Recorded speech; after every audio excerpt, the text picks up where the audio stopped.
Hello. I haven't streamed in like ages.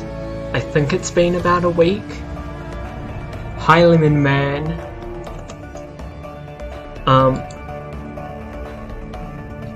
But last time I had started the bonus campaign and I did one mission in an undersea laboratory where they were doing some fucked up shit, and I managed to get the cure for some dude's friend so I could get better gear from him.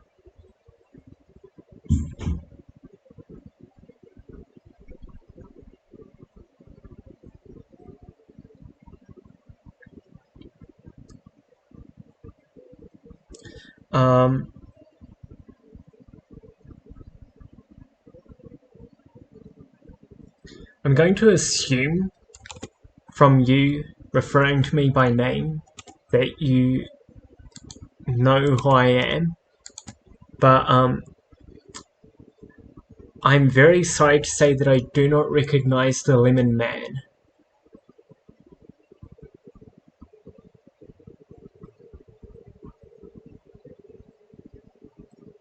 Does the Lemon Man have malicious intent? Am I safe from the Lemon Man?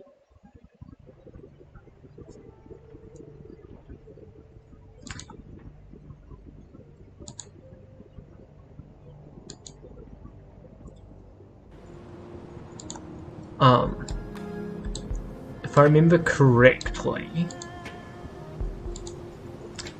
I don't remember if I talked to the quartermaster, the dude who I was getting whatever for. I don't remember. Hey Seattle, got news about that friend of mine. You know, the one who was under the weather. He gives you a wolfish grin. He's been stabilized, thanks to you. Looks like he's gonna pull through. I'm glad to hear it. Oh yeah, I'm from the Waffle server, aren't I? Lol. Probably not. I have no idea what probably not is in reference to, but it's nice to meet you, Lemon Man.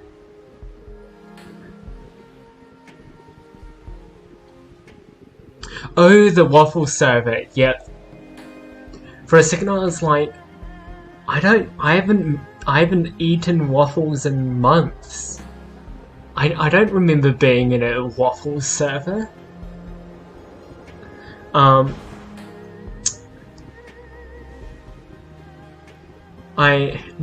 thoughts, head empty.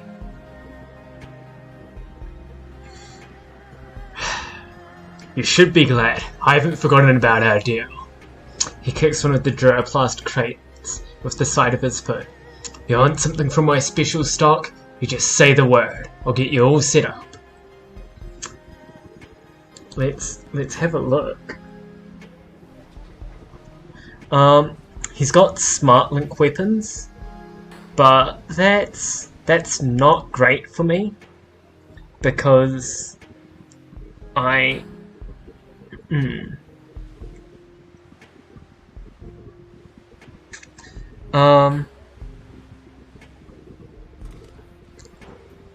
and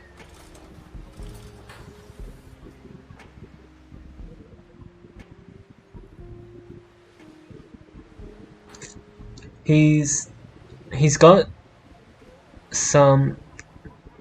I might save up for the Frenchie for Duncan, because Duncan's a weapons dude.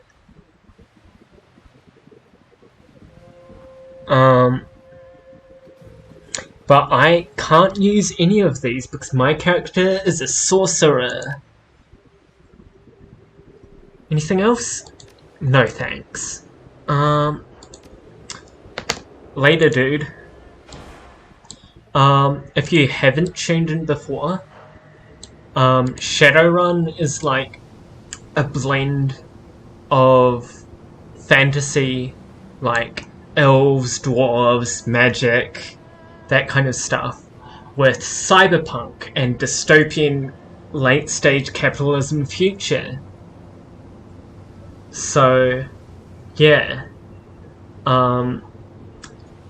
The government in Hong Kong, which this game is set in, surprisingly enough, who would have thought, is ruled over by a board of corporate CEOs, basically, who have little to no oversight in what they can do. And in the main campaign, we were victims of Josephine Tsang of the Tsang Corporation. But now we're doing dirty work for the cops because one of their members, well, not one of their members, they have like a group of members that are not great, even for cop standards, apparently. So, yeah. It feels jarring because I've just had like a several day hyperfixation on Dragon Age Inquisition. So I'm like, I need to remember things. The female Idar, or female Qunari Inquisitor, is very gender. But I should have read that. We want to do Jomo's side missions so he can get money to get better gear and maybe more karma to upgrade our character. But of course, I have a friend with a bit of a problem. His problem involves a family member, mega corporations, and stubborn guards with guns. He asked if I could handle it, but I'm a smuggler, not a Shadowrunner. You, however, would fit the bill nicely. I don't want to repeat the details here. The police don't need to know. Jomo slips a PDA out of his pocket and taps at it. Here, I've sent you the details. It should be on your computer already. Look it over. Let me know if you're interested in the job.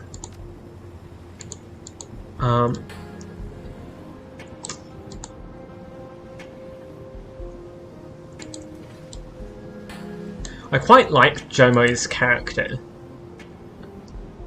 As little that we know of him as it is. Computer's back here.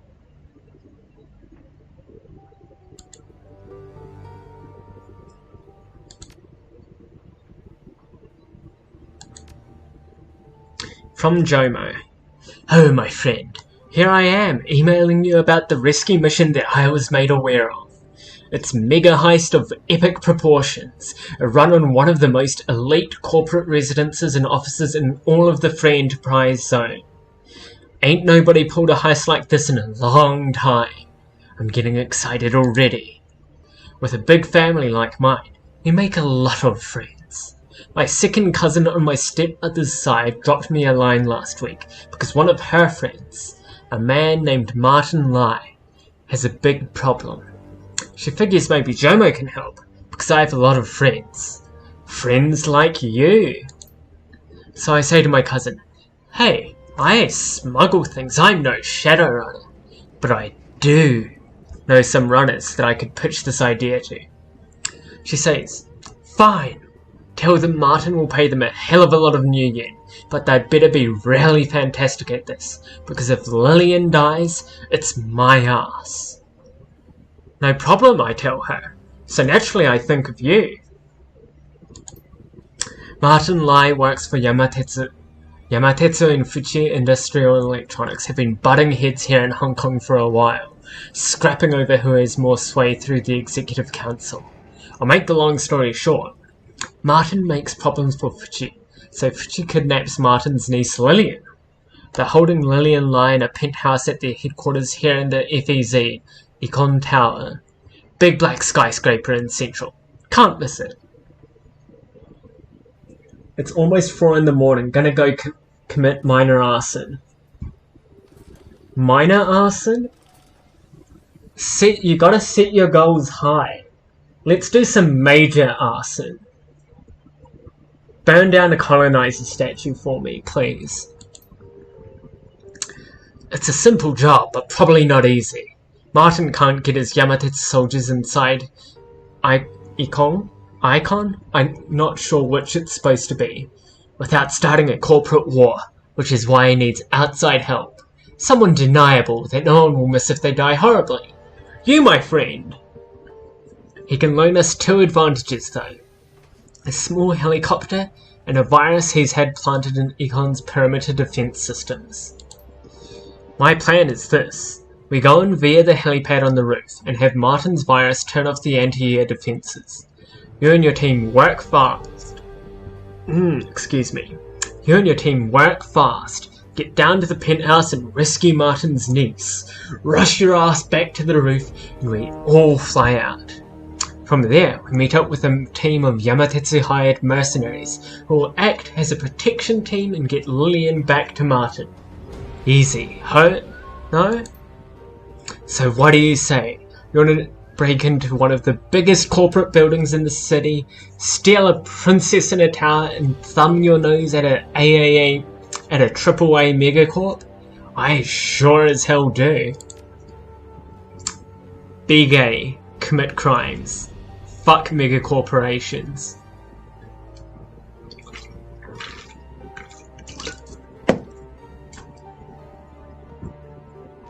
My bad. Major arson. Yeah! Proud of you. I'm not here right now, but you should be nearby. Come see me and I will get you to Econ Tower.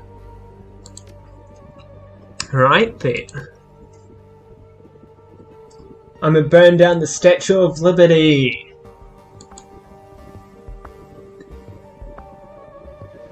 I mean... yeah, I guess that's a colonizer statue.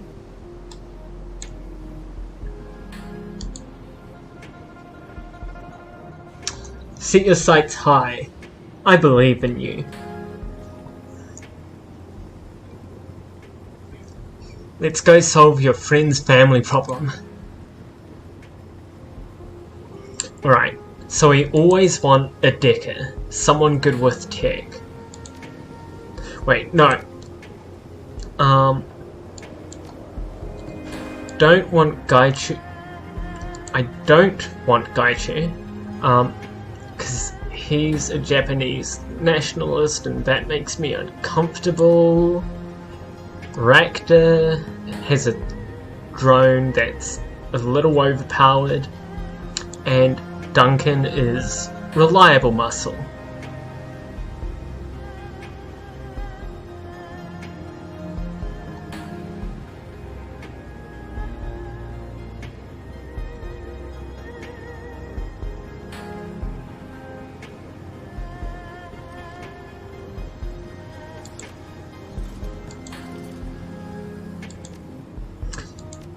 I've never used the paid mercenaries in Shadowrun Hong Kong. Cause like, they're not really that worth it. The glittering expanse of Hong Kong stretches out beneath the helicopter as Jomo weaves his way between the city's myriad skyscrapers. Rain splatters the tiny craft's windshield as it slices its way through the calm skies above the central district. Despite the late hour, the city streets below still glimmer with activity. Soon enough, the black mirrored walls of Icon Tower. I'm gonna go with that because it sounds better. Icon Tower stretch up before you. Jomo pulls the helicopter in for a landing, depositing you on the tower's roof. Somewhere beneath your feet, Lillian Lai awaits.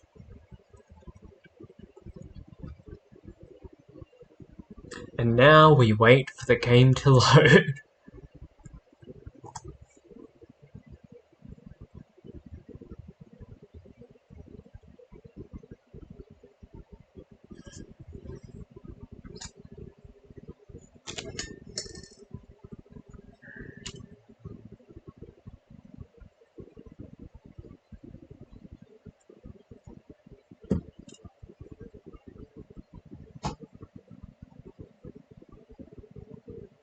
Well, shit. Now I'm on the FBI's most wanted. Might as well commit more arson.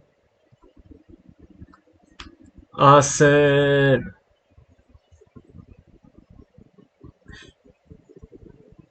I hope I haven't actually inspired arson, because I am not ready for the ramifications of that.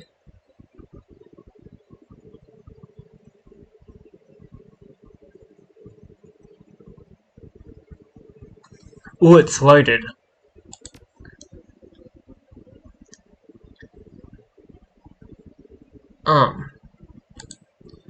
So. Why do I have this? Oh.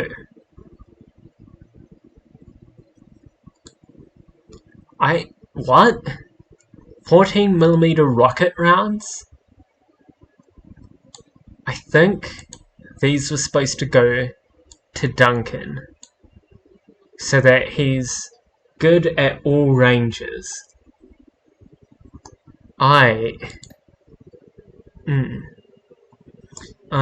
And none of them can do spells, and I'm only good at conjuring, not spellcasting.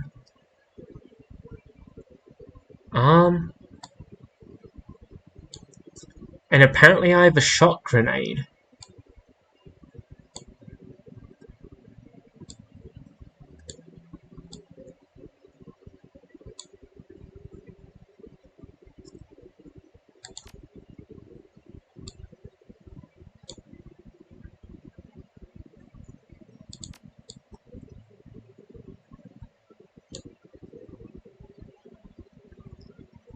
Oh, I should have bought another elemental to summon. Oh well, it's probably going to be fine.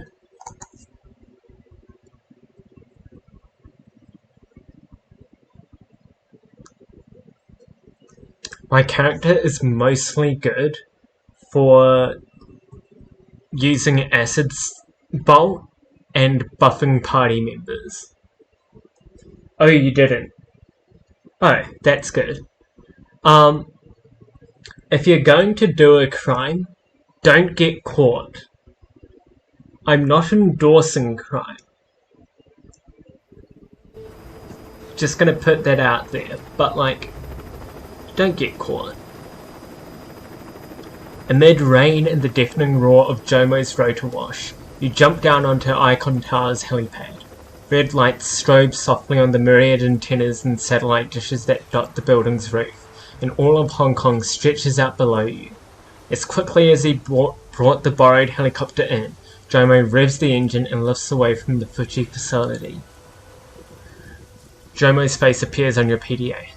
Jomo here. I'm taking off and I'll make a pass around the tower. You go down and get the girl. I'll swoop back in and we'll all be off. Easy, huh? 10-15 minutes, tops.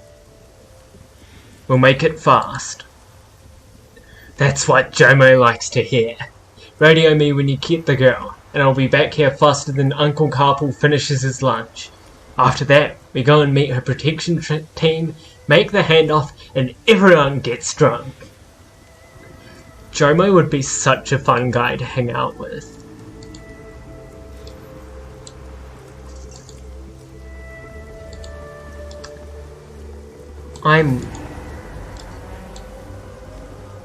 Yep, I knew that was gonna happen.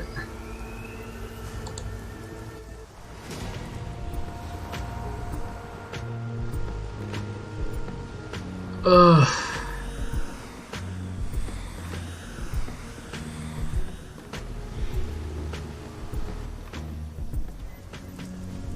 Alright, I want to get into cover. And then, what are my chances for the grenade launcher? Not great. It's gonna be better if I set up some cover for the besties.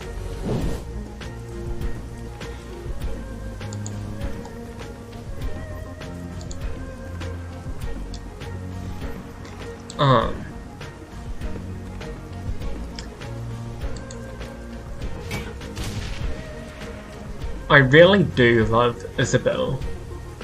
Iconic character. True, don't get caught. I've never been caught. Good criminals never get caught.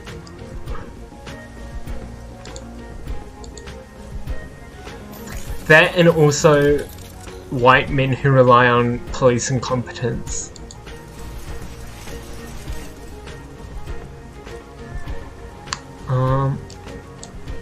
Before I let Koshai pop off,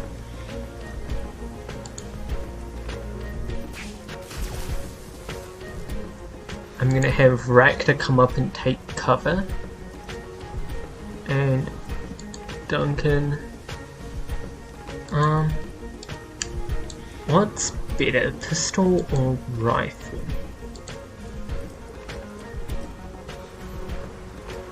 I mean, I guess rifle, since he's actually got the skills for that.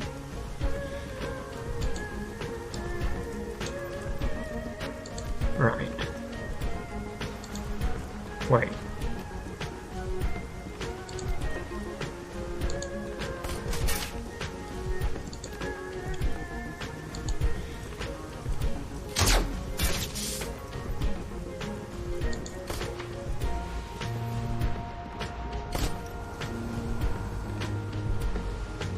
Of course they go for Rakta, the weakest bitch in the party.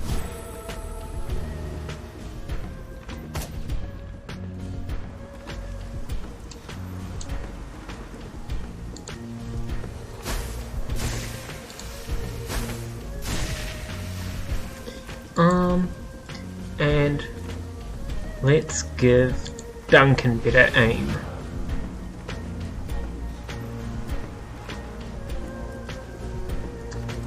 And Isabel can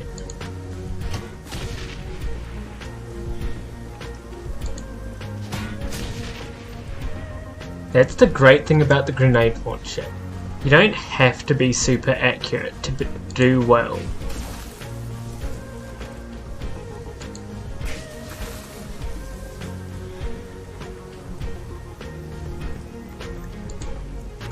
I just want to try the pistol.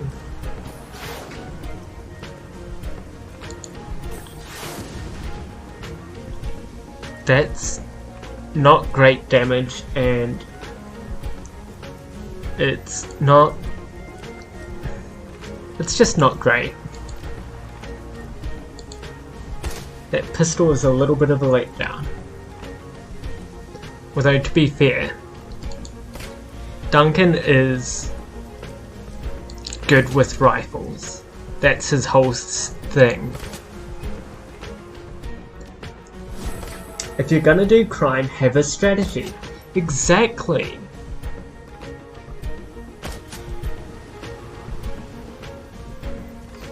Ugh.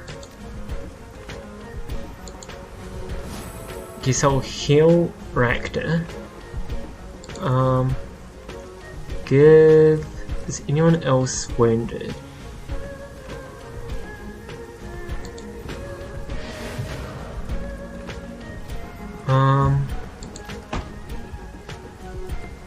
And give Isabel an aim bonus so that she's more likely to hit. And now we're damaging 3 people at once. Well, I guess they're not people.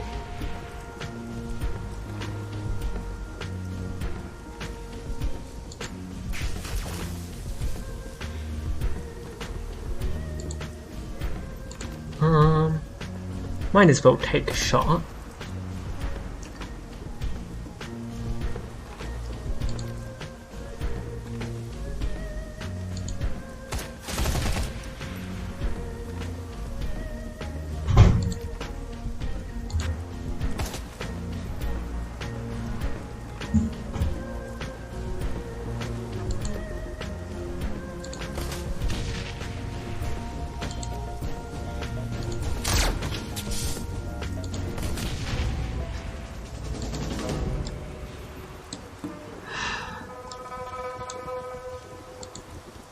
Combat in this game is... it's a little stressful, I'm gonna be honest. After coming from Dragon Age Inquisition.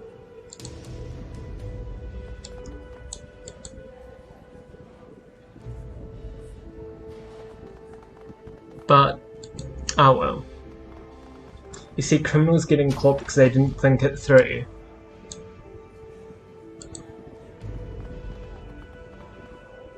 You step into the opulently appointed penthouse to the sound of voices. Several adults are scattered about the room, with one standing in front of a young teenager. The young girl is engaged in an argument with a woman whose nose has a long scar over it, and whose body language speaks of weariness. Little girl, I don't care what the Fuji team told you. I'm freelance and I know exactly what my contract states. It says that I keep you here, in this penthouse, and that you don't get to leave or receive any visitors unless Mr. Johnson says so. Simple as that. The girl, your target, Lillian Lai, growls under her breath. Why you gotta be that way? You're more pig-headed than an actual pig. She looks past the bodyguard and spots you. Her eyes go wide, but she doesn't say anything. She's like 14 at the oldest. Practice girl. A lot of practice and a lot of years working for Met 2000. I get paid really well for what I do, but I do not get paid to listen to bullshit. The scarred woman narrows her eyes at Lai. Look at me when I'm talking to you. She ignores the scarred woman and continues to look past her toward you. With a quick flick of her wrist, she dismisses the woman's command. Yeah, okay, whatever. I'm sorry, blah blah blah. We done here. Annoyed, the scarred woman glances over her shoulder and locks eyes with you. Well, looks like some freelancers.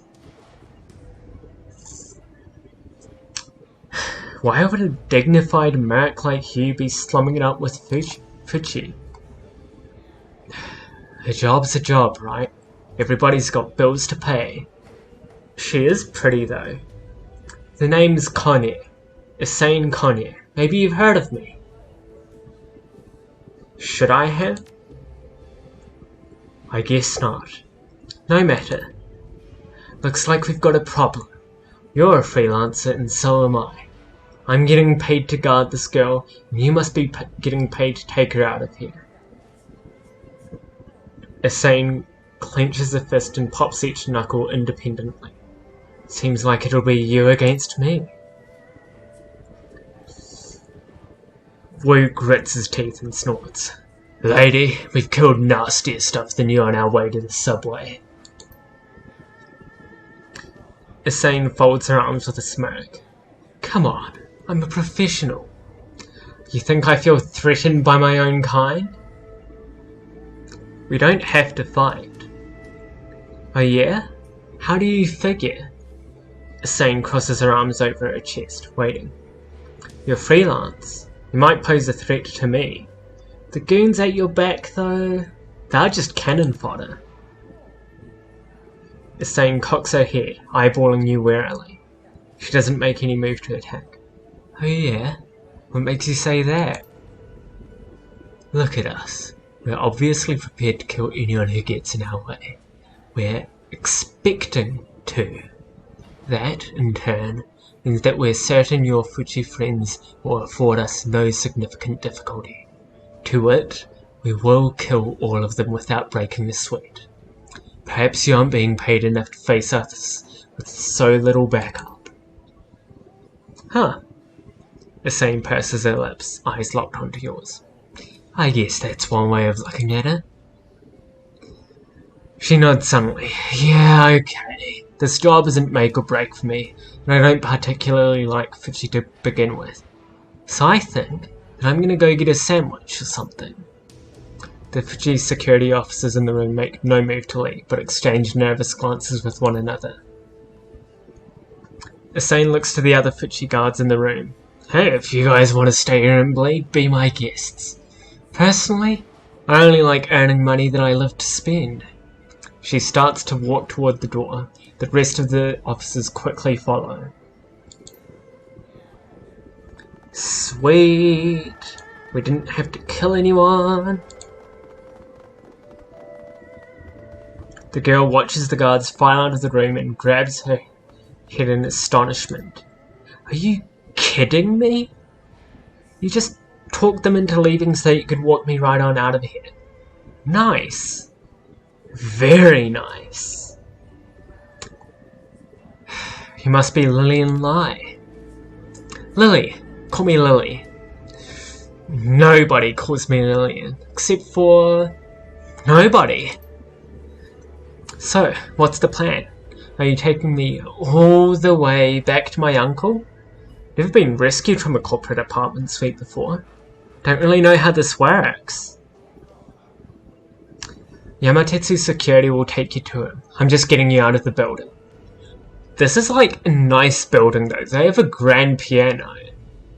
And judging from like the scale of everyone else, I would say that's a proper grand piano. Like, it's longer than Duncan. And I think Duncan's like 6 foot, 7 foot.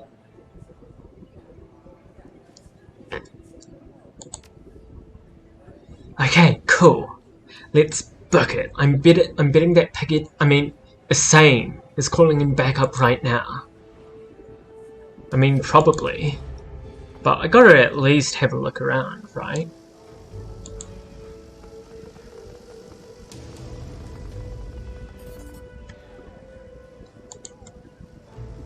And I gotta at least... What's the point in breaking into a penthouse tower if you don't at least loot the place?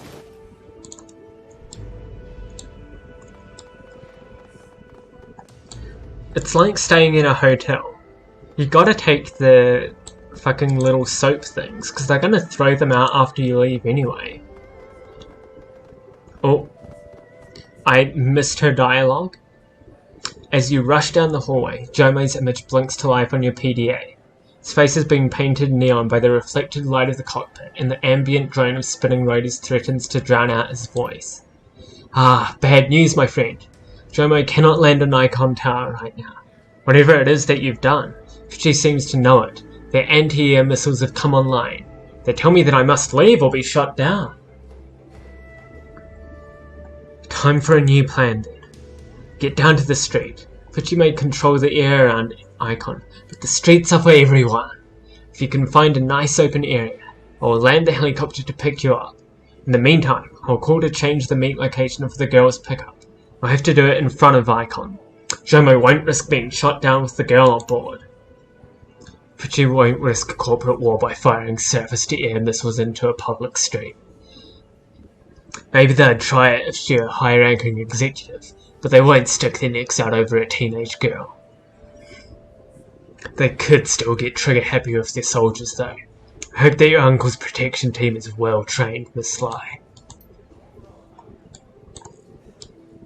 No. Ma'am?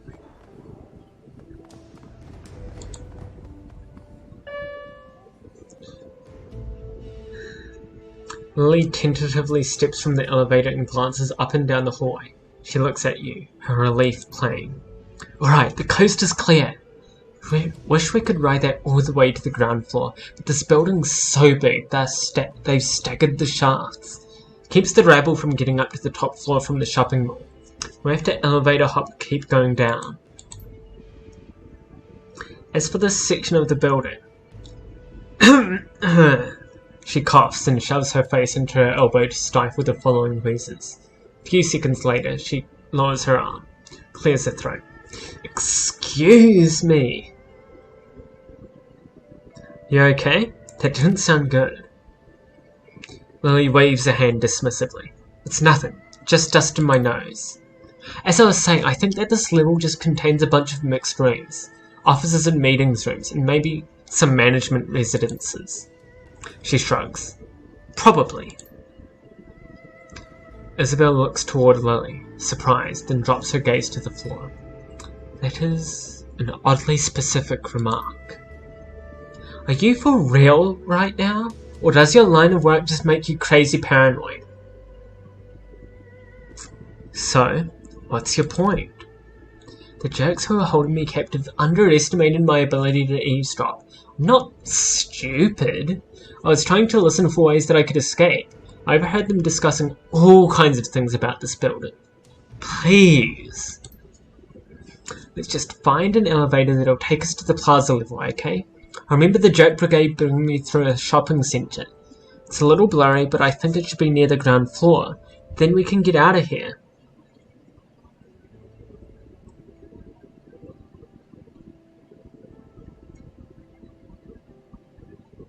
Why did they bring her in from the ground floor? Like, yes, I want to know anything else she might remember, but that's getting me way more curious. How should I know? Not like I asked the guy who was holding a gun to my back, "Hey, Mr. Kidnapper Man, wouldn't it be easier if we did this whole abduction thing with an aircraft?" Yeah, right. Let's go find a way down. We'll deal with any problems as they come up.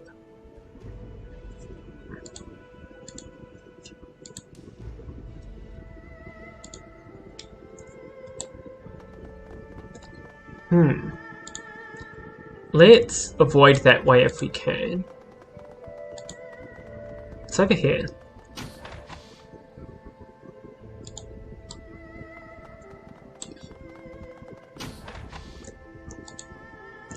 That's locked, but I'm betting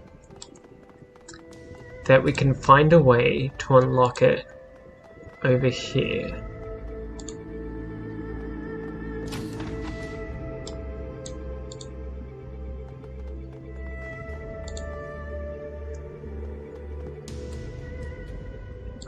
Let's sing Koshayan.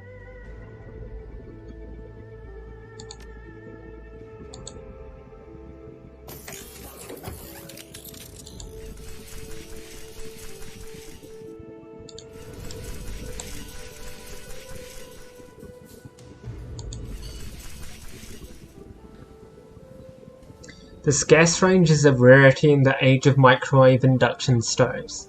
Judging by the row of woks in large pots nearby, somebody who works on this floor must be a fan of traditional Chinese cooking, something much harder to do without large amounts of open flame. Examine the stove.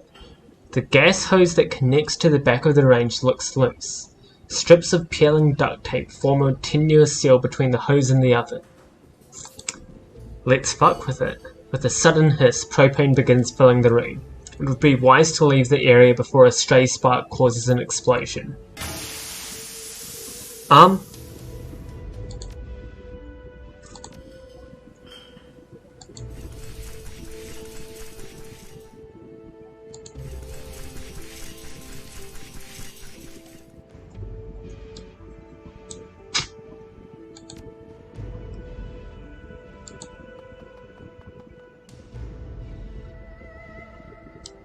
Right.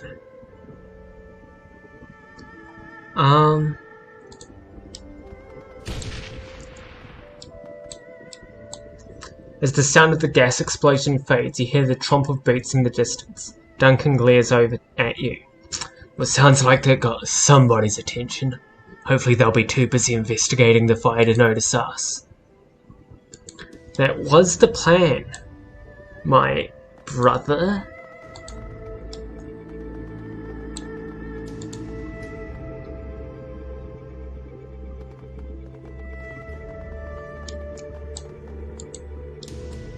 So the people that were here before are gone now.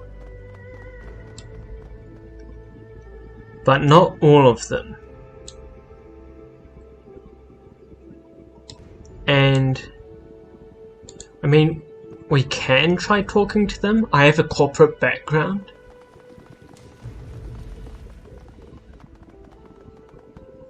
An irate man, probably an executive by the meticulously groomed look of him, towers over a cringing security guard. The guard's data slate is clutched tightly to her chest, but her face is turned away from the man. She flinches as he unleashes a tirade of condescension peppered with insults. Young woman, I am Jens Rasmussen, the Vice President of Shipping for Fuji Orbital Dynamics. I'm one of the highest ranking executives in this city, and this keycard gives me access to those elevators. I don't care what that explosion was. I'm leaving this floor. I'm sorry, sir, but regulations state that you must remain on this floor while the other guards investigate the fire alarm. I have specific orders from my superiors. All non-essential persons are restricted from leaving at this time. The executive twists his torso, turning to face you. His mouth is curled into a sneer. Can you believe this? The nerve of these people! As he turns back, the fabric of his jacket shifts. You can't help but notice the way that the material gathers on his hips as it moves. You've seen this before. He's wearing a pair of concealed holsters. You're lucky to have a job at all, you insolent cretin. The important people on this floor have places to be.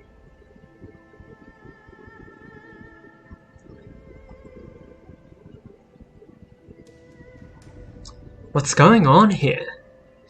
The other guards all ran off. Something about a fire alarm and an explosion. Cat jam. Cat jam. I have no idea what cat jam is. It doesn't sound very tasty. This security officer was about to let me use the elevator if she knows what's good for her. He smirks. After all, I can ensure that she's demoted once I return to Denmark. The guard raises a shaky hand and points her pen toward the exec. I just told you that I can't. No one has given me the all clear yet. Now we're getting incoming reports of a small fire on this floor. Mr. Rasmussen, please be patient. One of the other employees speaks up, shouting at the guard. This is insane. There's a fire on this floor, and you're keeping us here because of some stupid regulation? Do you want us to burn to death? Despite her obvious nervousness, the security guard holds her ground. The building's automated monitoring systems show the fire is limited to one room on this floor. Automated firefighting drones and all of those guards that were here are handling the situation. There's a danger of it spreading. Then, and only then, will I be authorized to let you leave. By then it could be too late. Would it do any harm to let people with high-level clearance through? The guard fidgets with her clipboard, glances back and forth between you and the executive. You see her brow furrow and her mouth forms a straight line. I suppose not. I could let people with high-level clearance through. Finally! What a mess this has been. I'll make certain that your superiors hear about this. Now excuse me, I have a meeting to attend. I'm with him. Absolutely not. This man's paperwork checks out. You, however, are staying right here. If you don't let me on that elevator, I'll make sure that there's a BG-122 misconduct form on your boss's desk by this time tomorrow. It's a cat that is vibing, a BTV emote. I'm very tired, so good night and take care. I'll see you next time. See you next time, maybe. It was nice to meet you. Thanks for watching. The guard blanches. You wouldn't. Mr. Rasmussen has the appropriate permissions. The procedures surrounding this situation are a little nebulous, but you aren't him. I can't just let you waltz out of here alongside him. If anyone asks, this woman here is an associate of mine. Now, my new friend and I have business to attend to. Step aside. The security guard's eyes dart around the room as if searching for an answer to her dilemma. They eventually return to her clipboard. Her shoulders droop and she steps carefully to the side, enough for you and Jens to pass her. You may proceed. I feel so sorry for her. Rasmussen throws a smug look in your direction. Easy.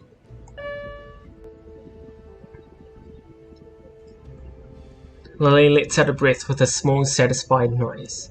Her pallid skin tone flushes for just a moment as she smiles. Yep, this is what I remember. Shops and restaurants and all that jazz. The exit should be nearby. Let's cross our fingers that there aren't too many security guards. If it comes down to a fight, You know the drill. Hide and you don't die. The girl narrows her eyes and puckers her lips in annoyance. Duh, I'm a freaking pro at this point. Have you even seen my hiding skills? Of course you haven't, because I'm that good. Thanks for the brilliant tactical advice, Kongming. Of course I'll take cover. Won't be too much of a rescue if the rescue dies, will it? Just trying to make sure that doesn't happen. Lily's posture loosens. She coughs hard into her hand and then studies the floor at her feet before looking up at you apologetically. Yeah, okay, maybe thanks or something. Glad to see that you've got my best interests in mind.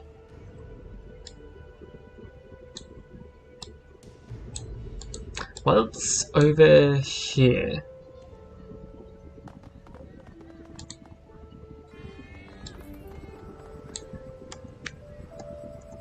Nothing is over here. I'm just anxious because there's big magic circle there, which means that there's definitely going to be combat in here. I'm just not completely sure.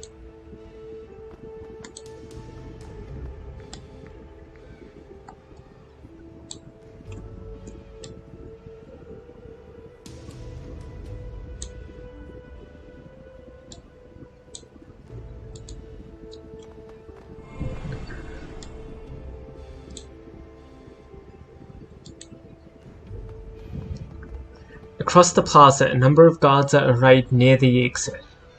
Their faces are attentive and their eyes scan the crowd every few seconds. People who pass near them have their IDs checked and are noted down in the commander's PDA. Uh-oh. There's no way we're getting past those guards without a fight. Either we shoot first or we stay the hell away from them. Maybe we can find another way out of this plaza level, or at least some kind of distraction that we can make. Let's look around. There's got to be something we can use. I'm guessing we have to go into these open rooms.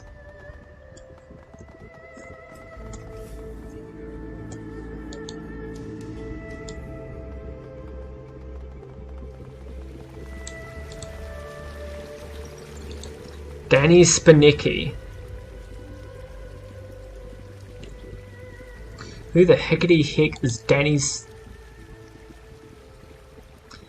Spanicki? A troll of European descent stands by a rack of flowers, flower bulbs, decorative glasses, and similar accoutrements. He watches several security officers in the main plaza, but looks away as you approach. His name tag reads Danny Spanicki, and his expression is one of abject boredom. When he speaks, it's in a flat monotone. Hello and welcome to the Eightfold Floral Sanctum, providing Feng Shui for your heart. How may I be of service?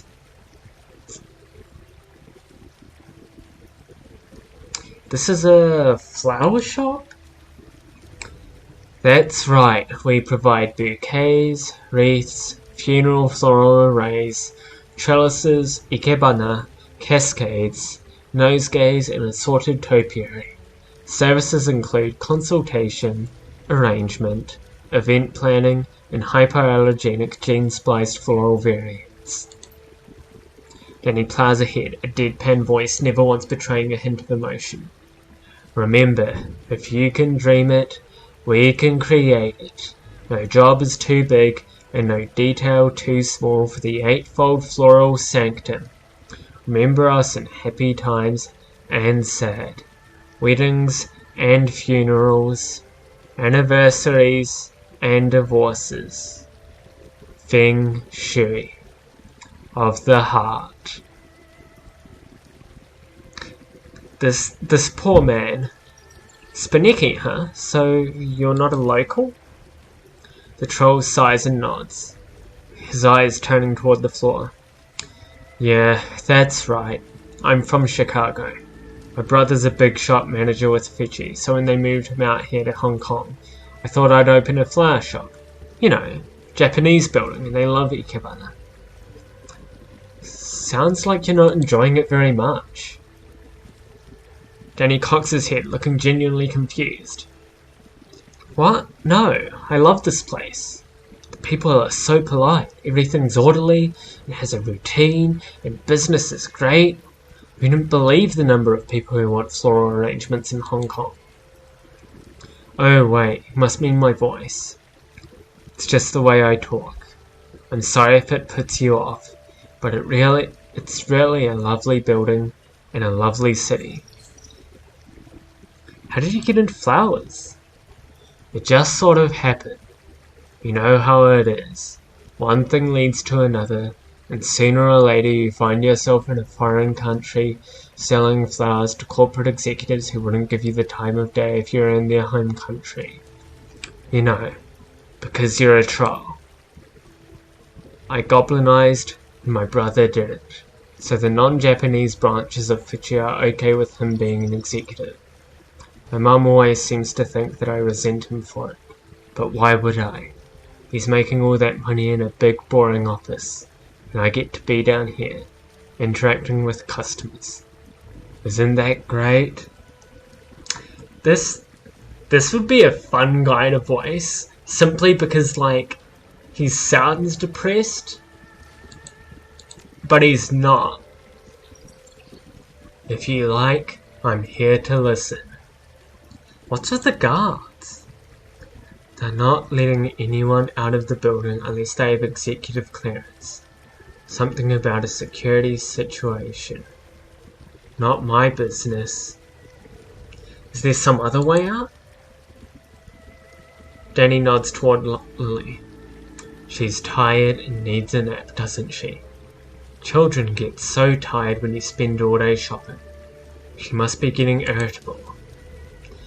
Isabel looks at Lily smirking. It's been a long day, and she's never quite right without her afternoon nap. Lily's eyes shoot daggers. She grits her teeth, only managing to growl her words out with great effort. Yes, I am very, very tired. Well, Danny pauses, glancing toward the door at the back of the room. There might be another way out through the service hallways, but I couldn't unlock the door. Against regulations. Oh, come on, what's the harm in letting us check? I've got a kid with me, what kind of trouble could I get into? Danny considers this for a moment, and then fishes around in his pocket to produce a battered plastic keycard. Well, I suppose that you have a point there. Just don't burn anything down, okay? See you. I feel a little bad for taking advantage of this man, who is genuinely very nice. Ooh.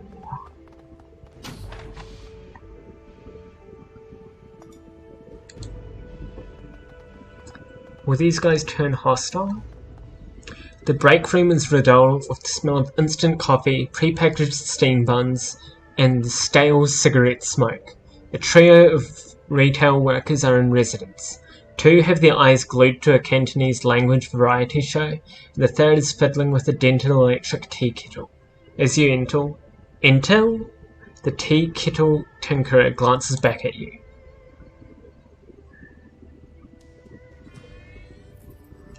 Hey, this break room is for employees only. What the heck do you think you're doing back here? Despite her proclamation, she doesn't lift her eyes from the tea kettle she's holding for more than a split second. Her lips curl back and she begins muttering under her breath. What's wrong with you now, you stupid thing?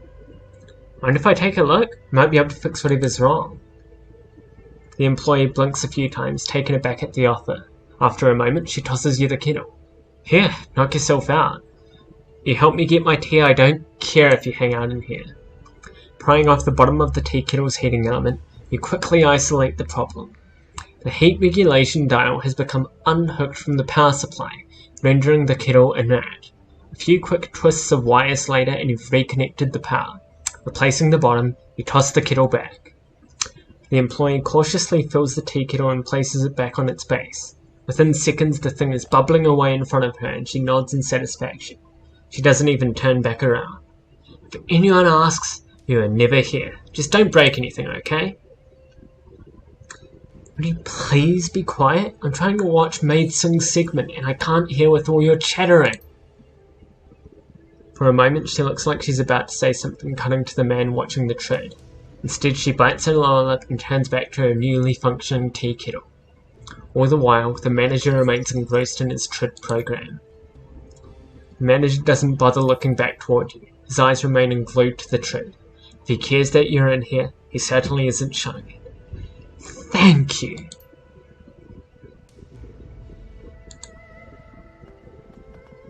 Isabel.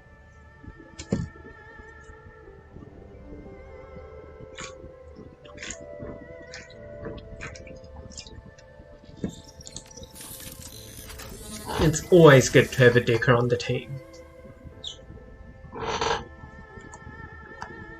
Hopefully we'll be able to get information that we can sell on the market.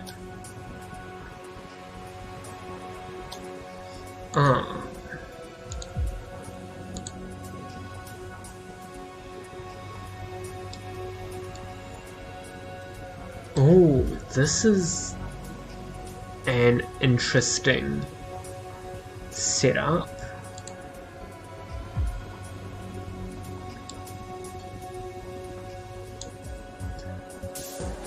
So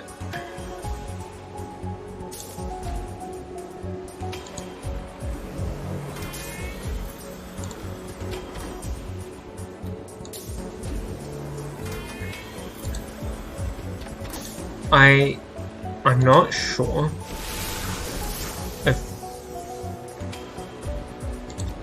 there's easier ways past, but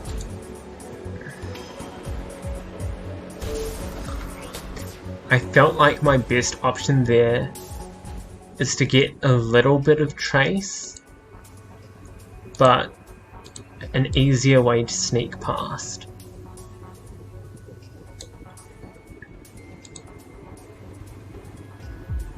And now I can hack this. Alright, let's get started.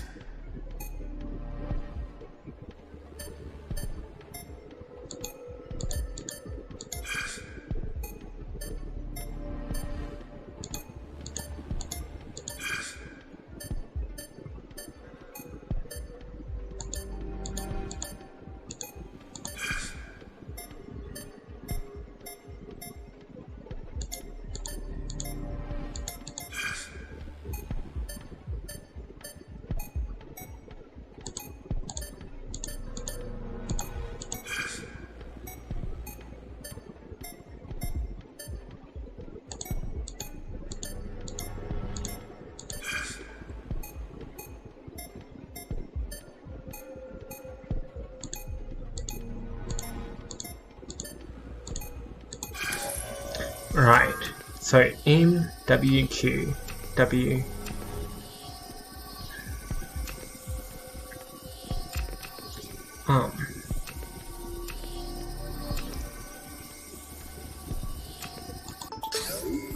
I am so good at this game. I am a pro gamer.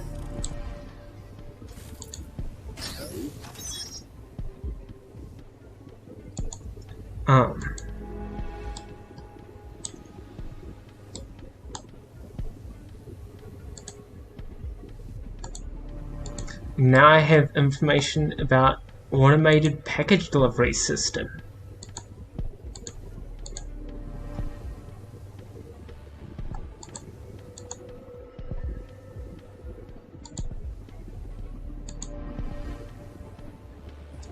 I'm gonna get caught by one of them.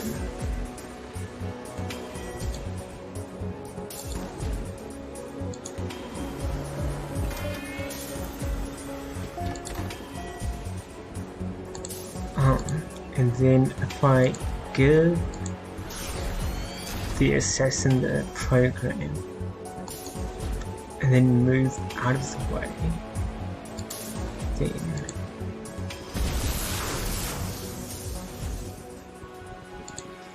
sweet. And now I can wait for that to pass by.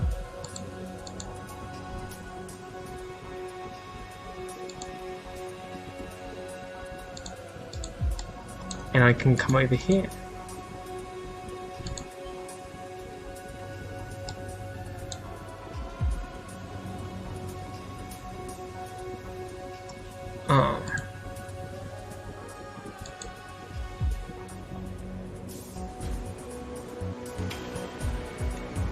I should dump some trays and then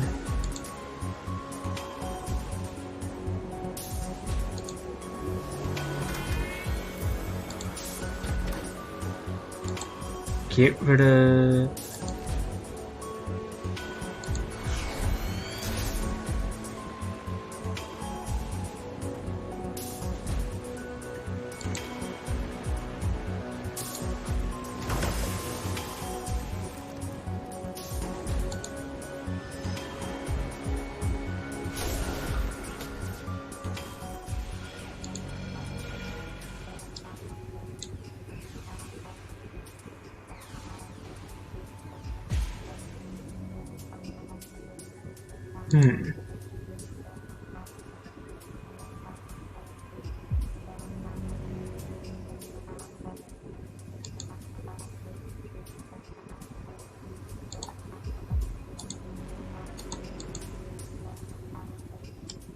I'm so good.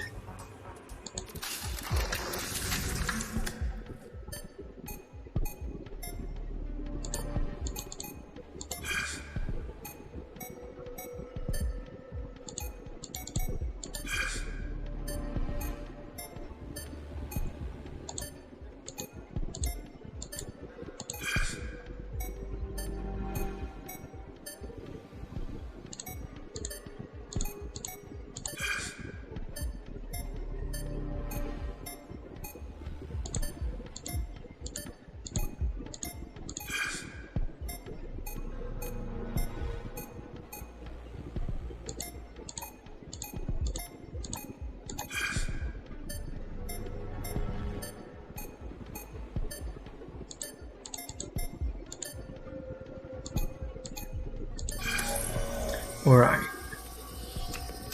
Q, O, and O. Q, O. Fuck. O, M, and D. I am epic gamer. And now I can safely eject without having to worry about getting caught on the way out.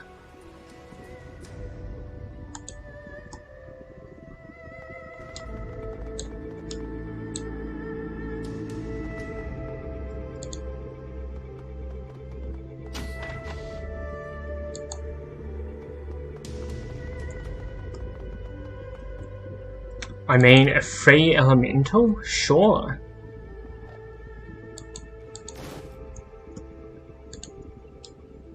And then now I can just walk out this way. Do I have a code?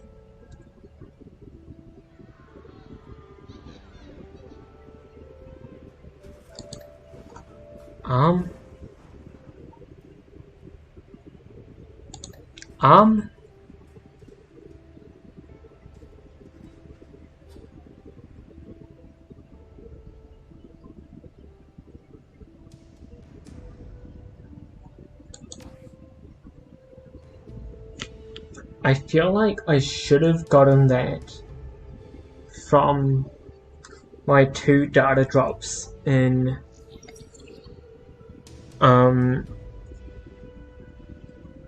the thing in the Matrix, so I don't feel bad about googling the code for this.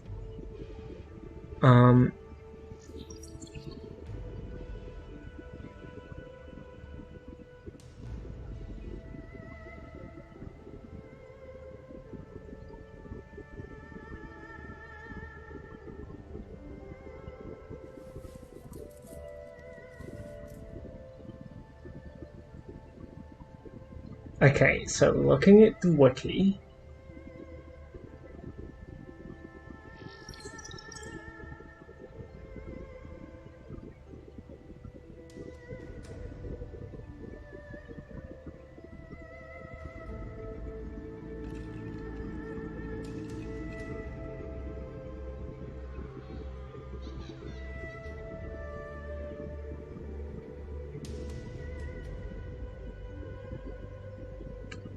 Um...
Wait, there's a thing right here. Hyper EX. Oh no, never mind, that's drugs. Don't do drugs, kids. And definitely don't mix drugs, that's really bad for you.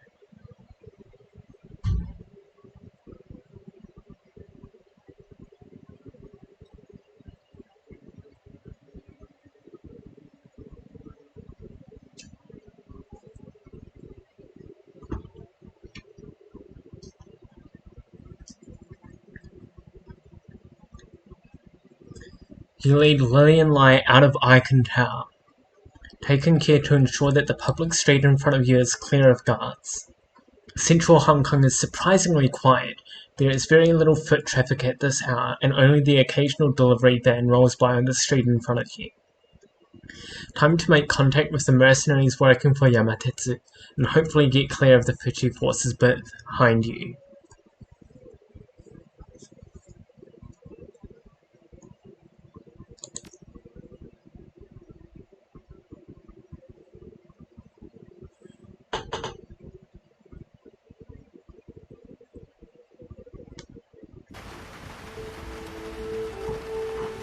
That was easy.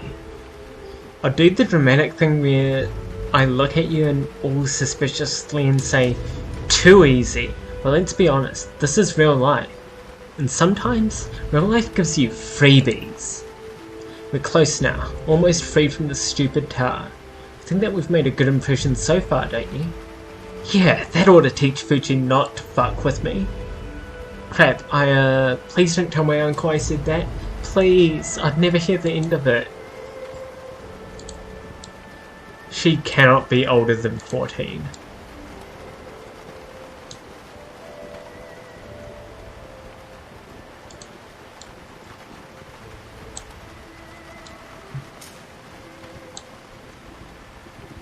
The large, heavily armoured mercenary steps forward. Notice the high-tech assault rifle in his right hand, its barrel pointing toward the ground. The man looks ready to shoot at a moment's notice. He peers down at Lily and his pupils flicker like a camera shutter. The mercenary speaks, a rumbling sound, but his mouth is covered from sight by a tall coat collar. Miss Lillian Lai. His pupils flicker again as they enlarge to examine the girl. Lieutenant Vergara. Lily moves to clap him on the side, but due to her height she ends up smacking his head. She looks awkwardly up at him and scowls. You and yours had better save me from this nightmare, Lieutenant. Am I right to assume that you're the one who'll deliver me to my uncle? The mercenary's green eyes narrow. Yeah, uncle. He looks warily over his shoulder. We need to get a move on, Miss Lai. Somewhere safe. We're too exposed here. Are you ready? All ready and accounted for. Let's roll. Shit. You hear the leather grip of the assault rifle squeak as Vergara's grip tightens. With his other hand, he points past you. Not fast enough.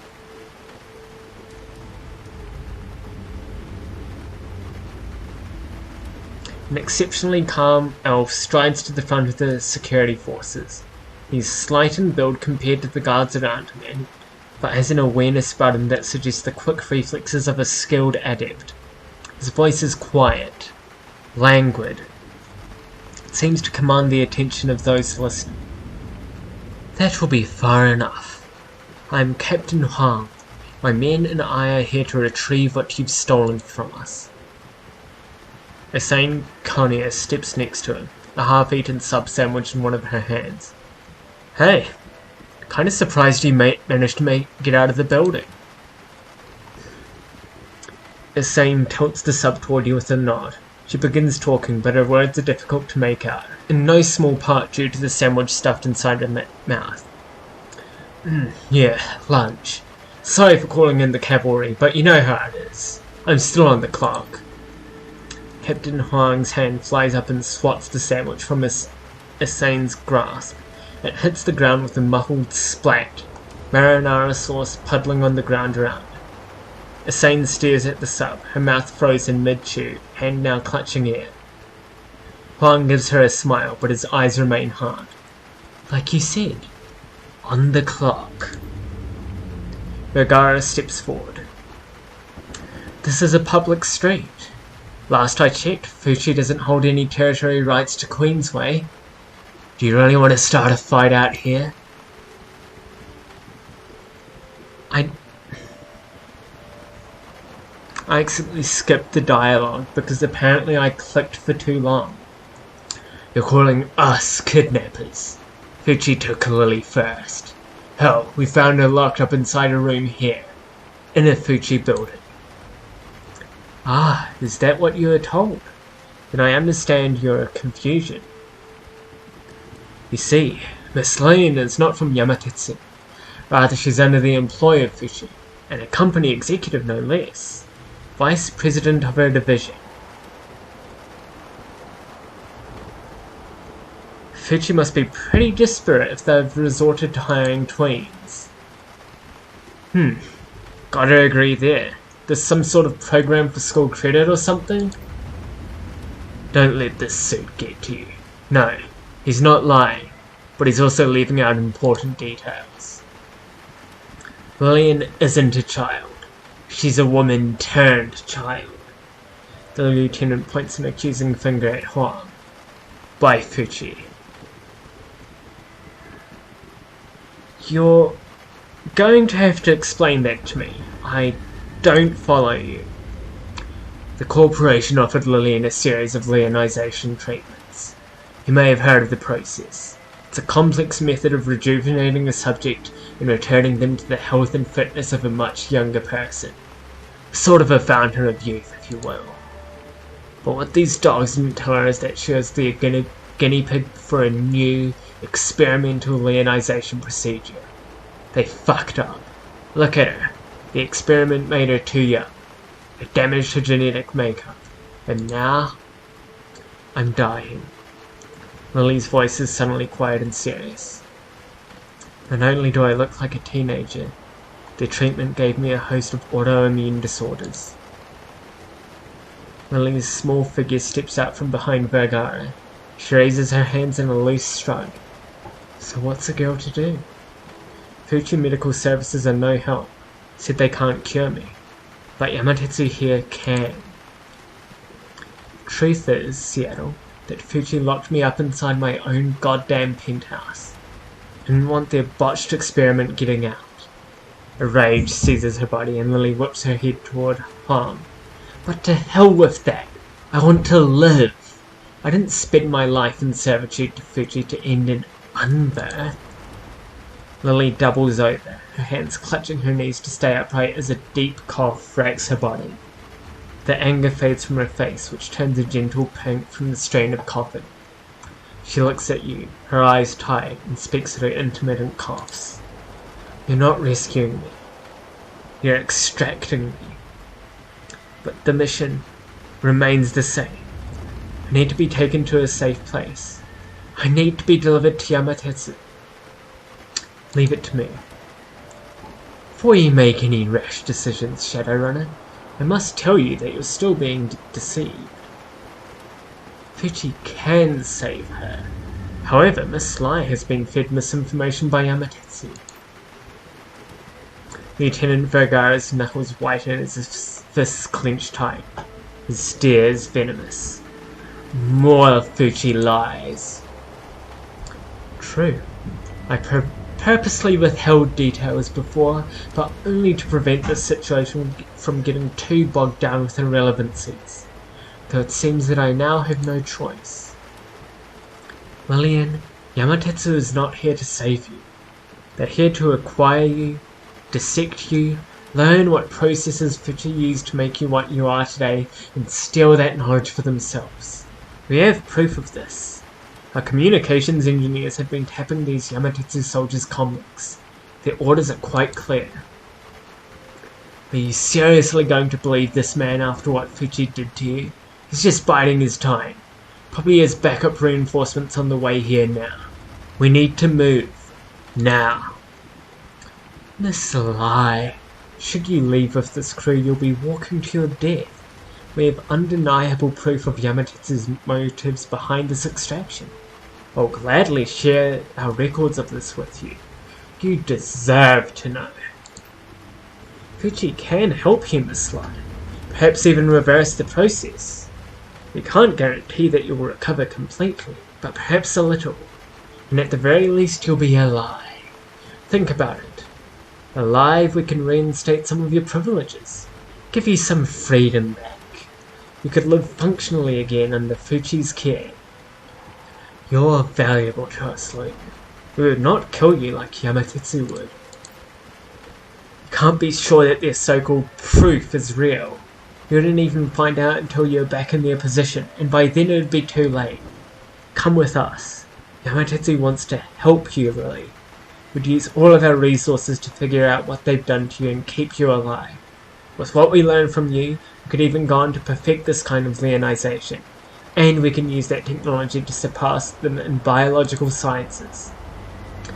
No! The sound of Lily's shrill voice rings in your ears. She stands apart from Vergara now. Her eyes dart back and forth between the lieutenant and the captain. You both suck. Lily, what do you want to do? Neither of these men care about me. I'm just a thing to them. Property to be fought over. Maybe neither one can help me. Maybe neither should. Maybe it'd be better if I just die. I don't know. What do you think, Seattle? I just don't know. Your instincts are right. Neither one of these corporations deserves to get their hands on you. You're nothing but an object in their eyes. So to hell with them. If I learned anything after all this, it's to never trust a corporation. Both are making such pretty promises to save my life, but it's all hot air. They'll each say whatever I want to hear to keep me out of the other's hands. For all I know, they could pop me one in the back of the head soon as we're buried behind closed doors, shove me in a freezer, peel me apart layer by layer. She shudders. I can't take that chance. I'm already dying. I've got a week, tops. I'd rather die than let either one of these corps take me into their custody. Don't be stupid. The girl's just confused. We're taking her back to Yamatetsu. Wang's even expression temporarily contorts into one of confusion.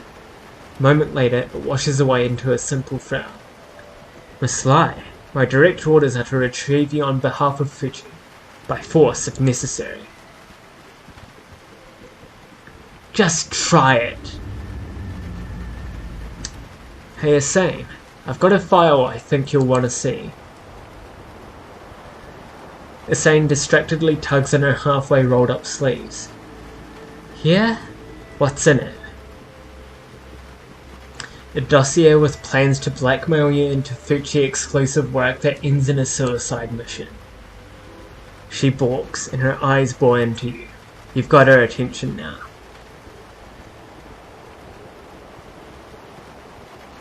Tell you what, if you back out on Fuchi and help me out, I'll give you this file. Asane stands stock still.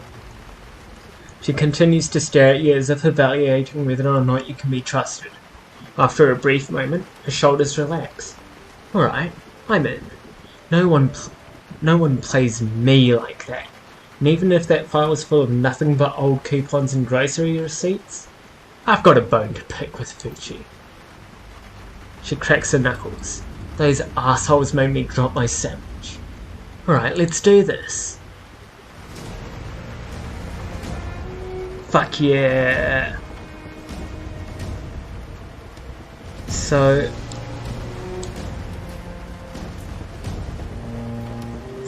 I want Seattle to come over here into the Dragon Ring. Isabel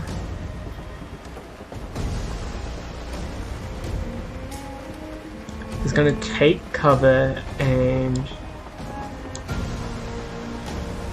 send a grenade to this guy.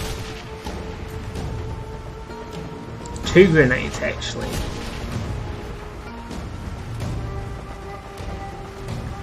Rakta is also getting cover, and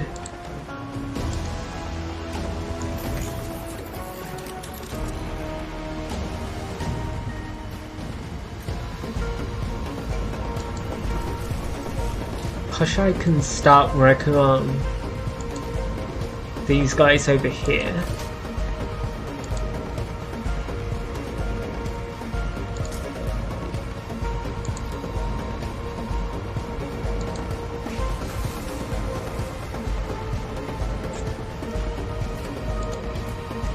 And Duncan can go after Vergara.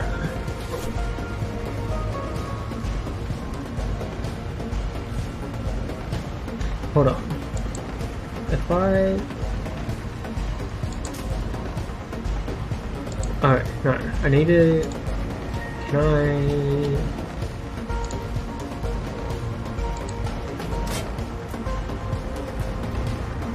Ugh.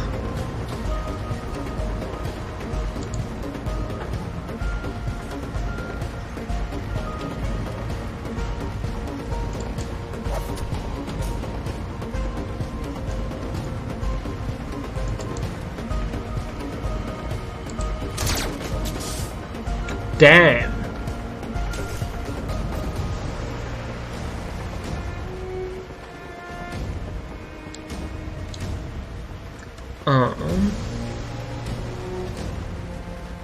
I have the...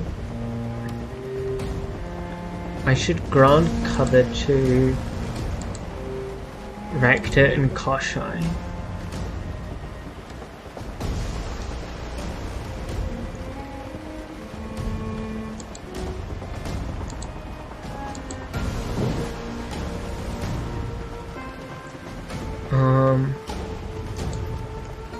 And then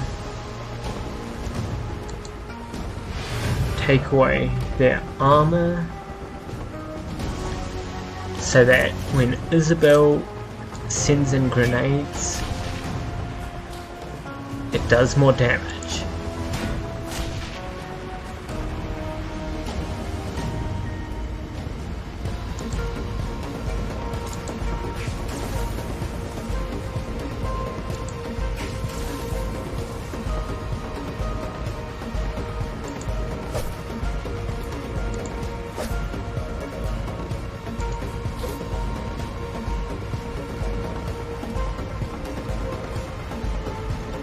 $58, $65. Nice.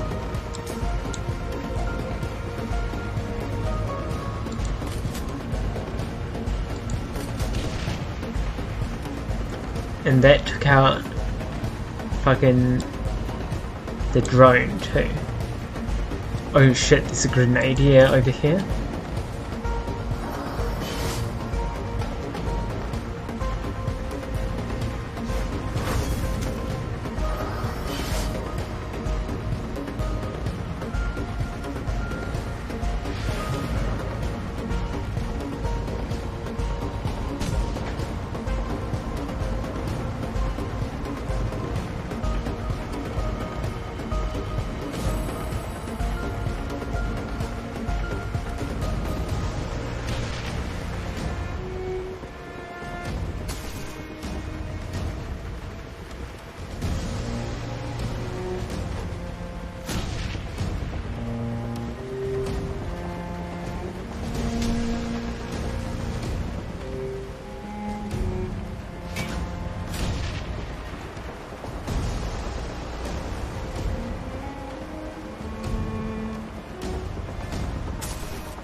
I should heal Duncan.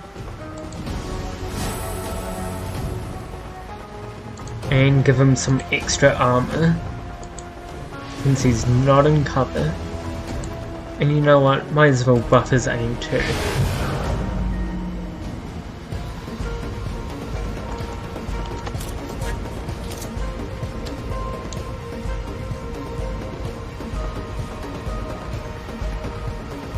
These guys are literally right next to each other, so it'd be stupid not to.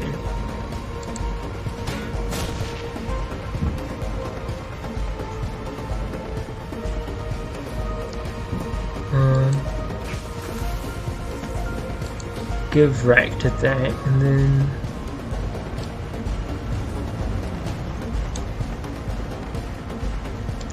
I mean 78% chance is really good for Ractor. I spoke too soon.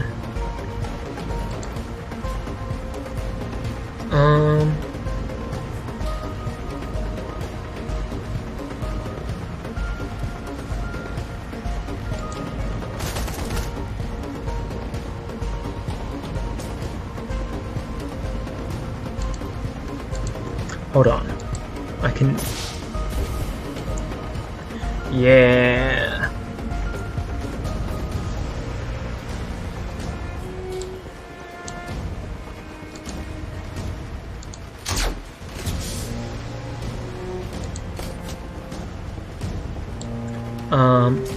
So that's AoE out from that side.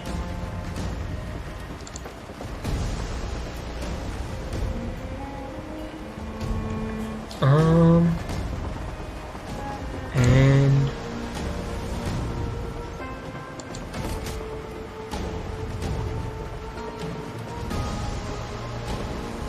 oh, they've got more reinforcements.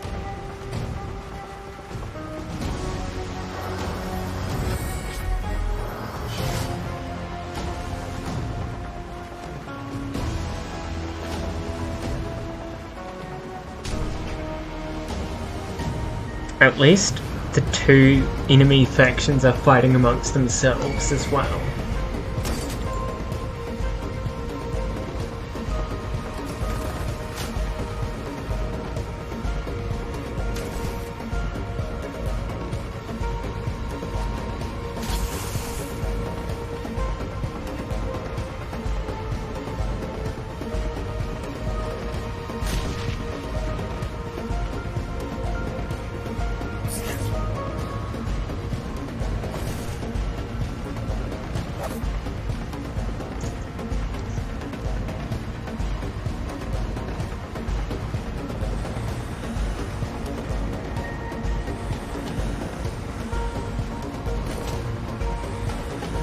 Oh shit.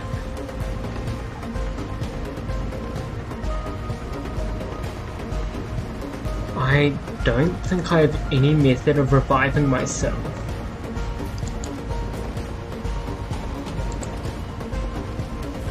Me.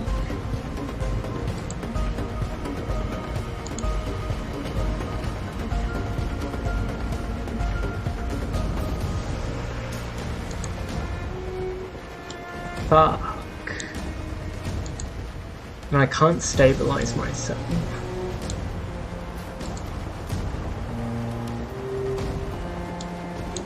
I am going to die, and there's not much I can really do about it. Which is unfortunate.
Never mind, I need to repair Koshai.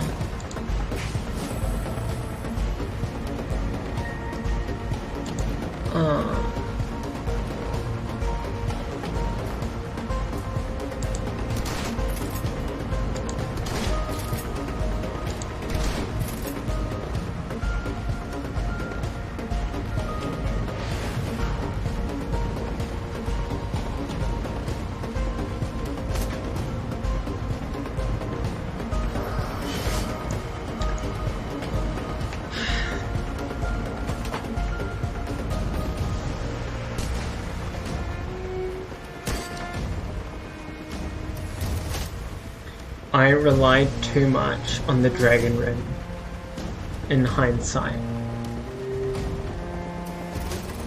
When I eventually die,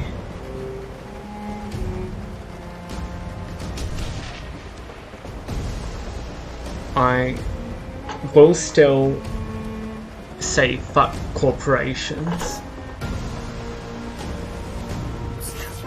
because I hold true to my beliefs. But I might do a better job of placement. I can still be an effective fighter without the rings of extra magic power.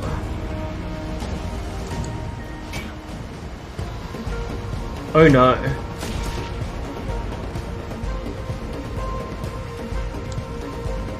Okay. I can't do that. I can do... You know what, let's chance it. Nice.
I should also summon my elemental at the start of the fight.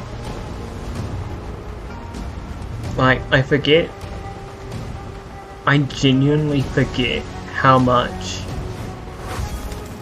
it's, you know, I just forget about summoning.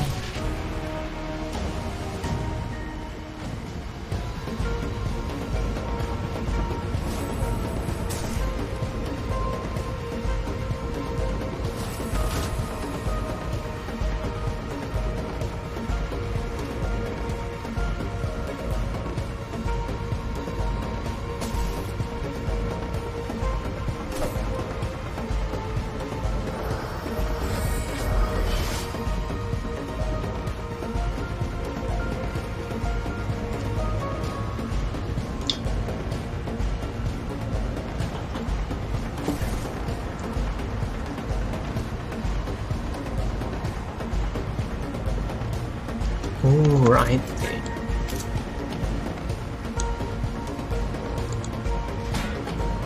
Oh shit, I forgot about that.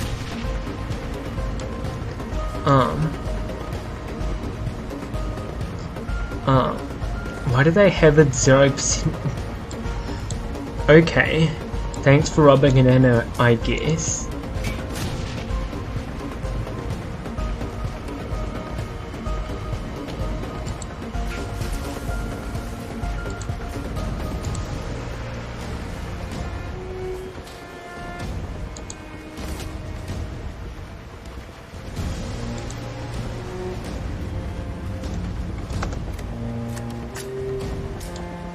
Oh.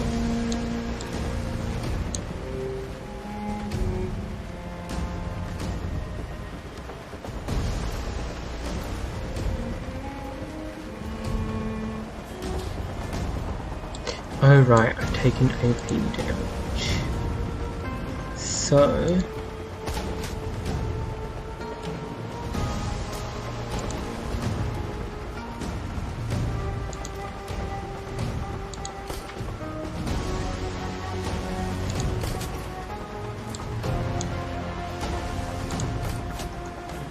I will just straight up die next turn, unfortunately.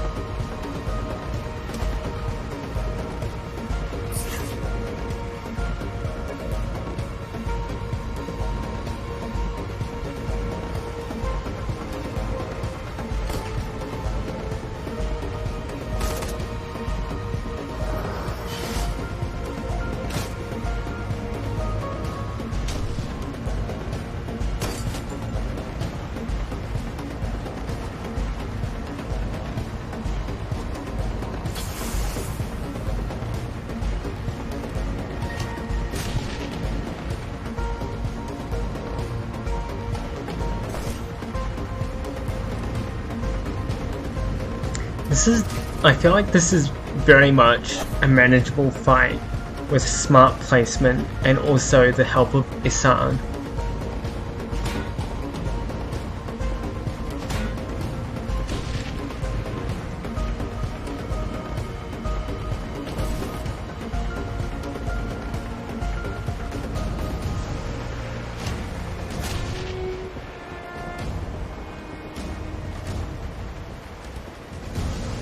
If this is so sad.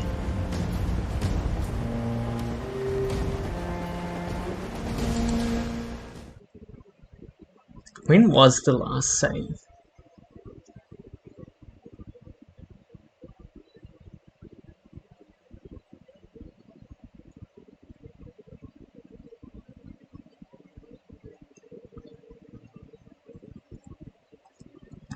So coming out of the tower.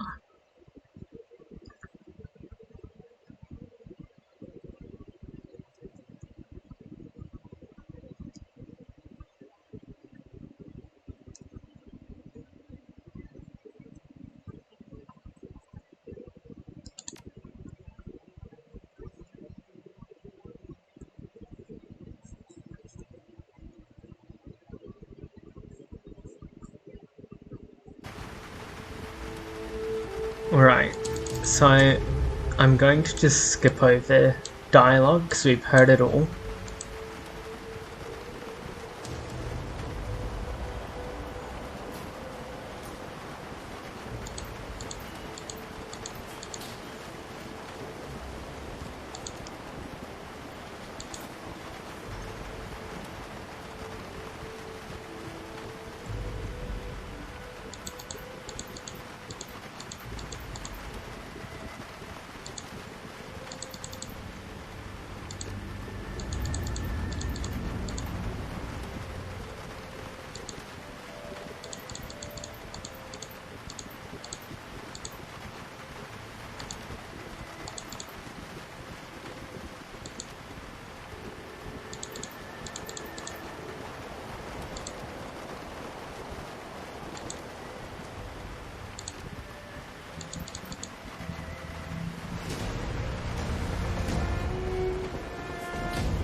Alright.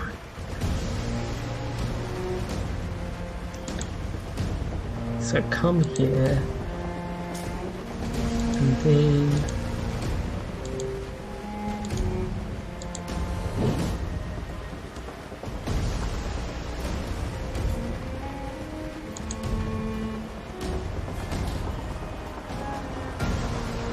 send a grenade into that bunch.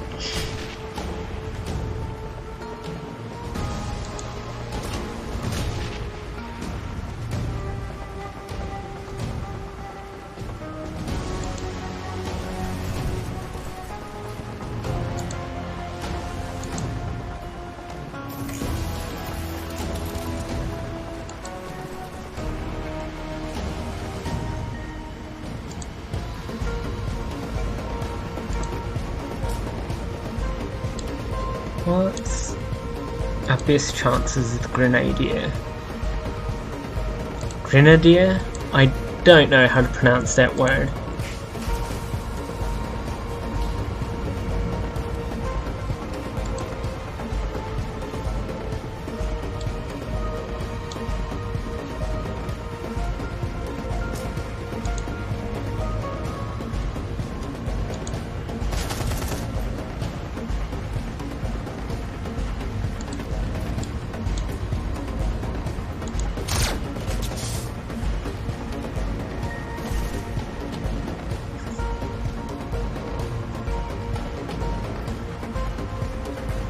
Um...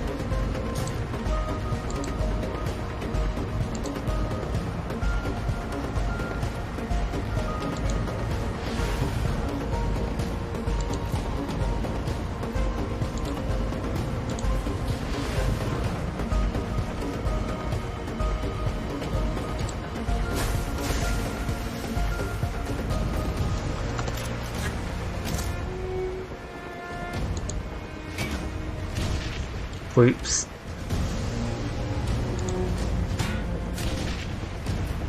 Isabel, come on.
Ouch. 14?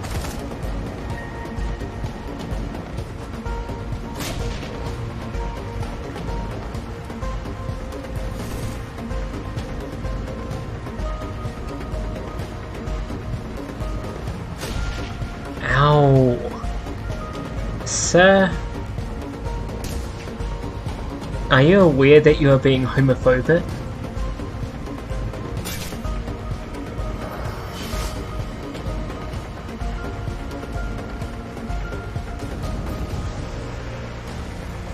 Alright.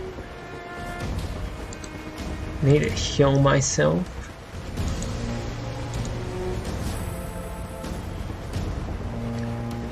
God.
Damn. Kasha just said fucking end that dude.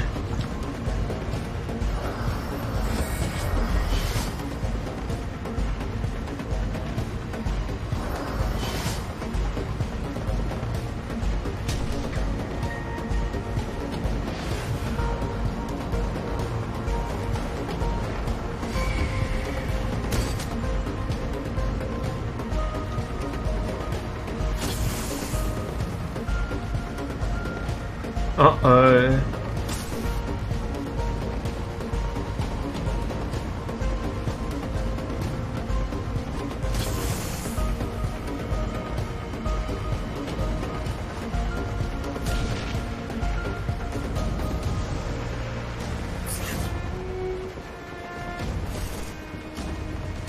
I forgot to summon a spirit again.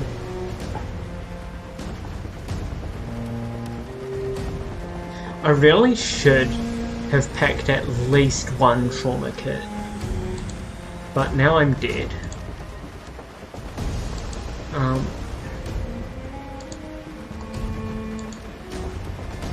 Might as well just load the game now.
It's kinda... I find it kind of funny, and I find it kind of sad. But like Shadowrun is very much a vision of a late stage capitalist hellscape. And like it's very grim and depressing, but like it's like a more realistic version of the Outer Worlds. It's like the Outer Worlds is satirical, but they make it so wild to the point that it's not super believable.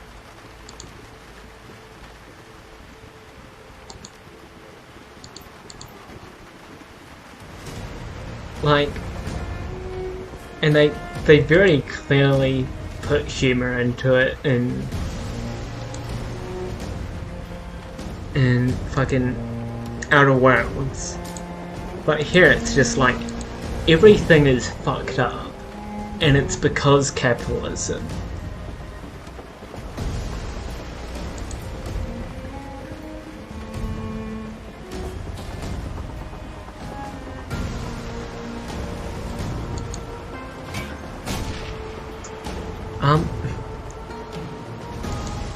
Isabel.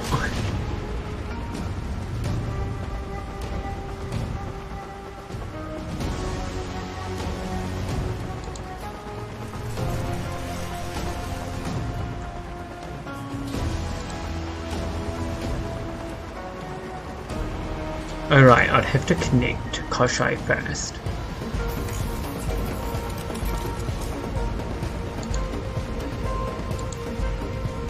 And overclock him.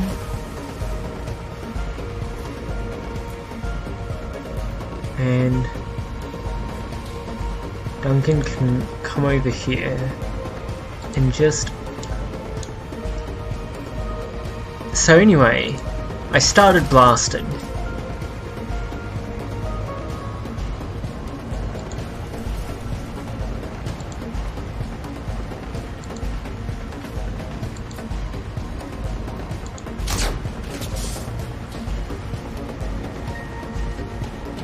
He's not a threats. I suppose I should work on damaging.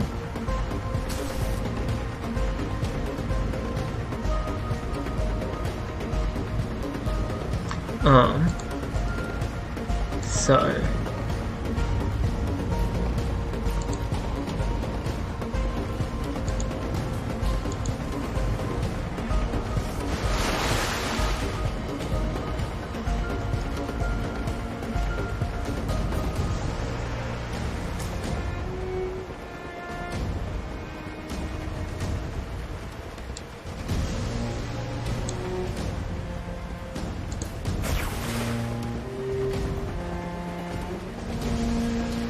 here. Oh, I should. It's fine.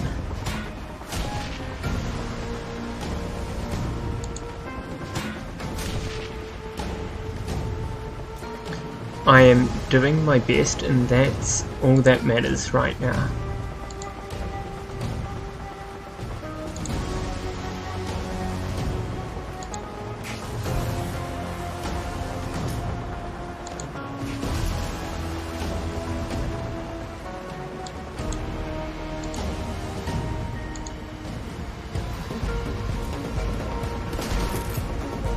What?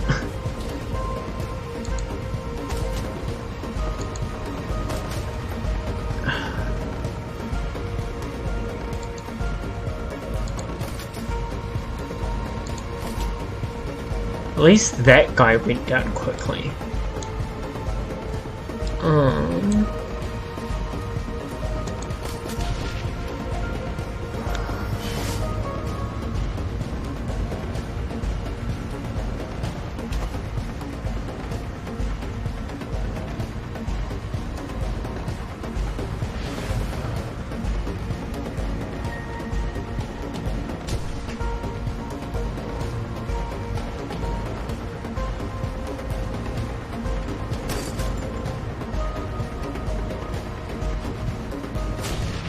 Ouch.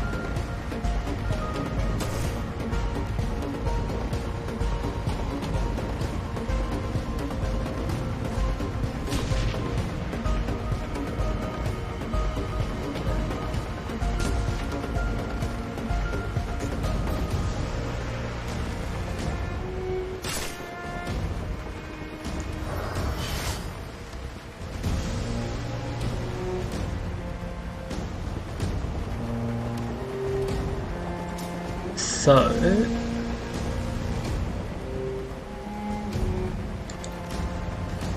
I should use that and give myself armor.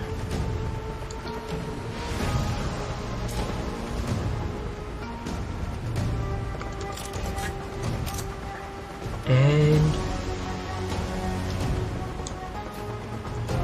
I guess target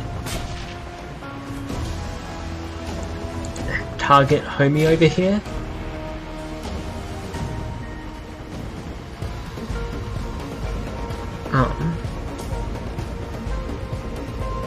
Repair Koshai and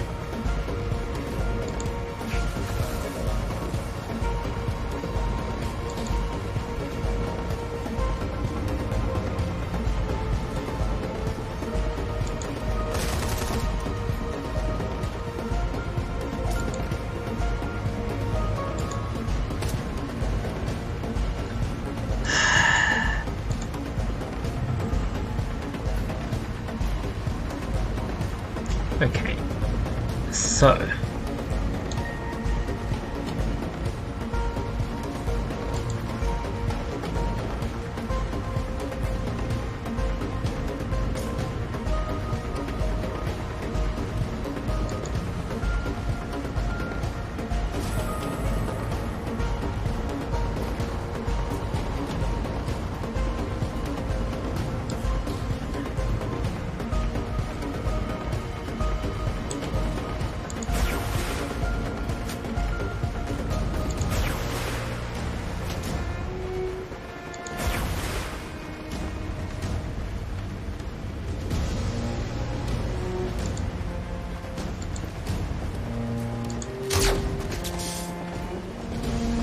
67, 70. Let's go off 70 over here.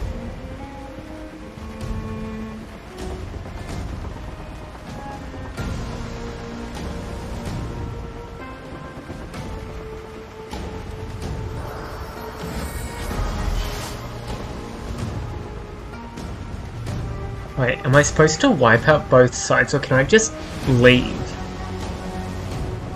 Because there are some missions where they're just like, you should leave. Don't bother fucking staying around.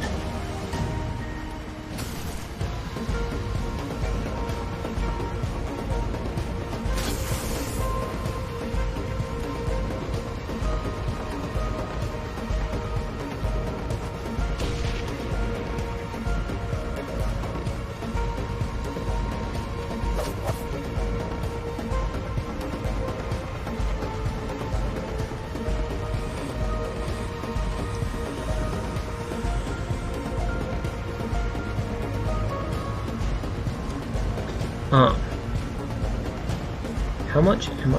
How much health? Wait.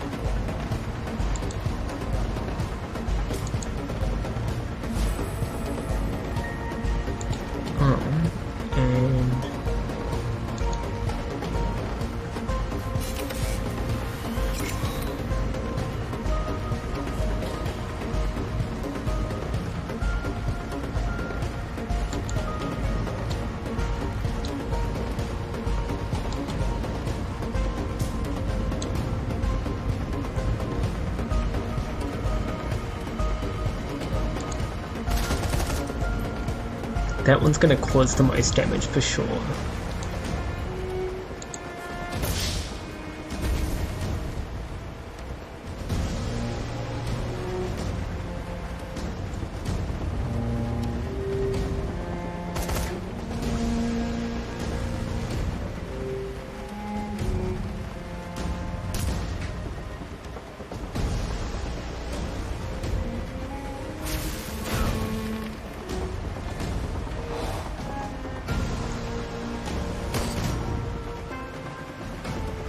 Ouch.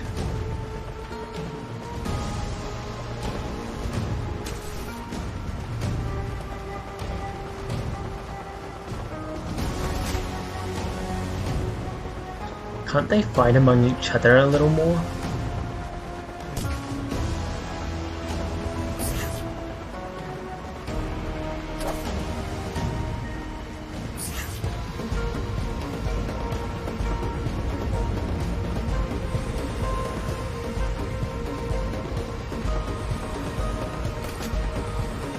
Stop.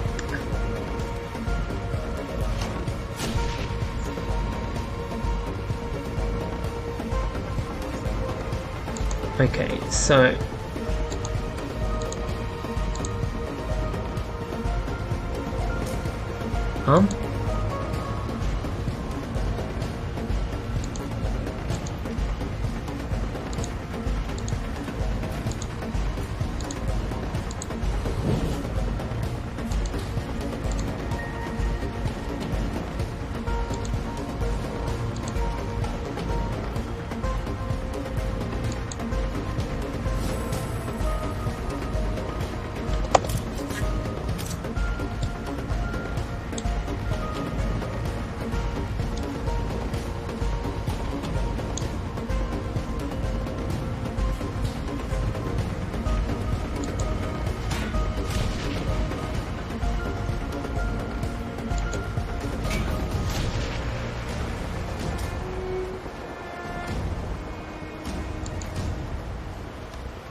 how is Koshai not grievously injured?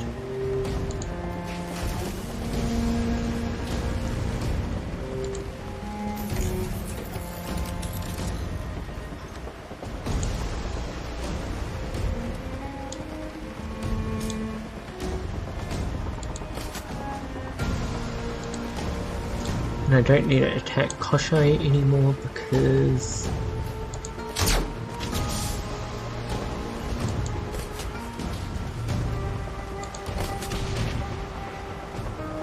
Duncan's ability should be able to take care of this dude.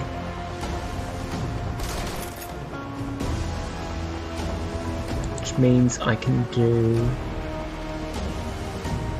Oh, don't have enough ammo?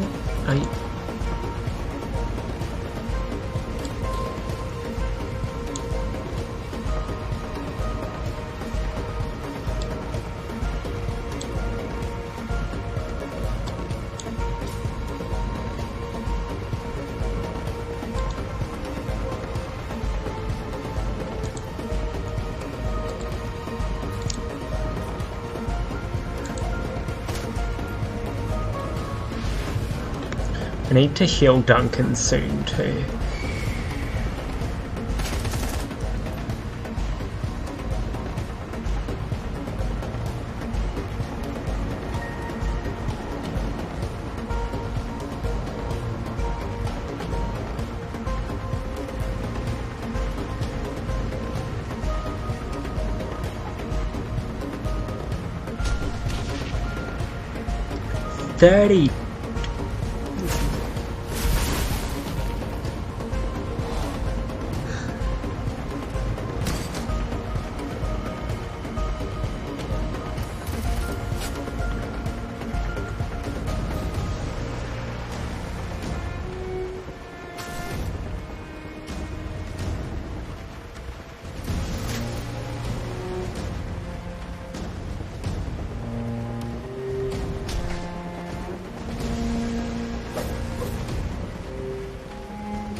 Okay.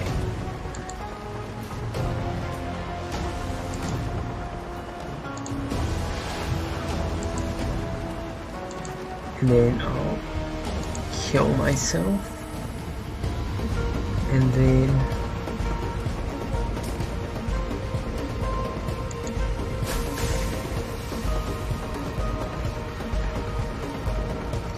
how much health have I lost?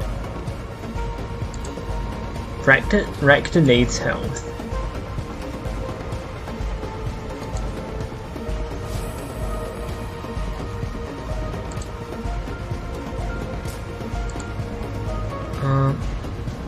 Didn't I have 2 mines? Oh well. I can...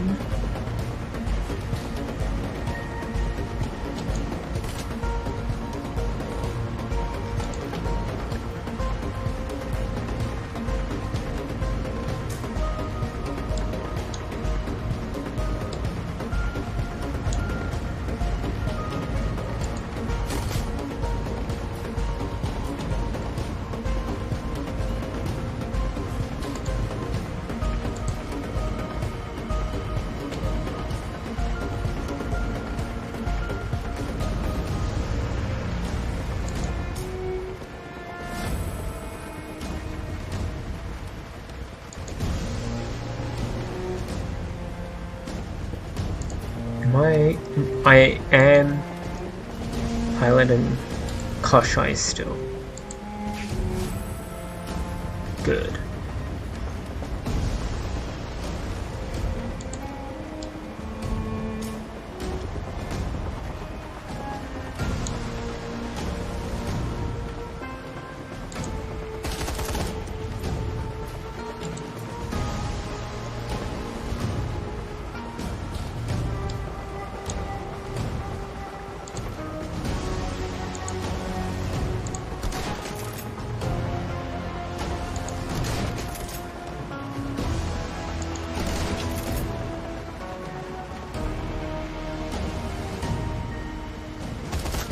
Yeah, so many people. I think this might be the biggest fight I've ever been in a Shadowrun game.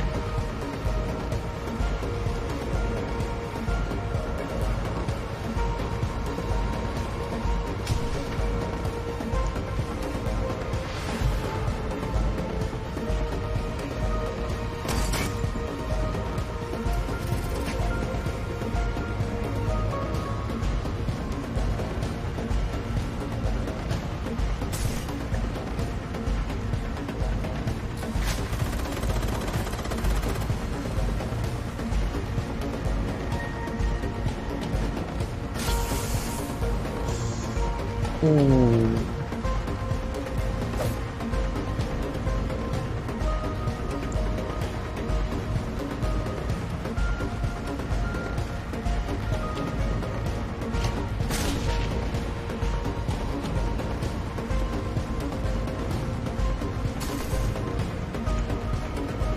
So you need to stop.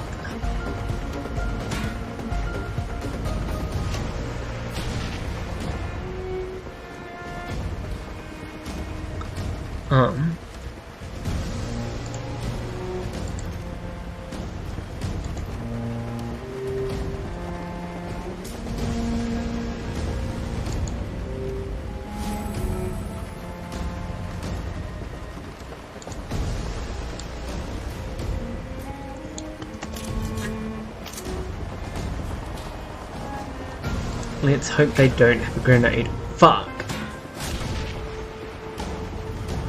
At least he got some of his own guys too? Huh?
How did the grenade over here get caught by Duncan, who also missed when throwing the grenade?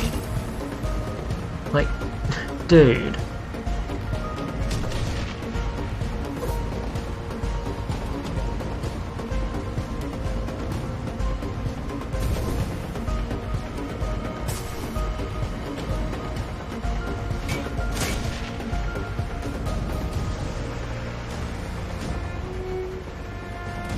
This Raptor's downed. And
the number of enemies is going down.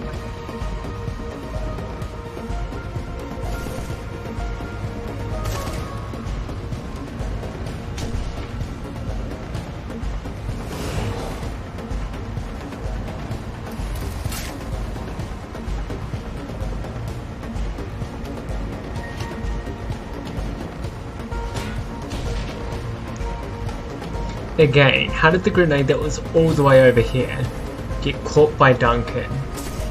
He still missed.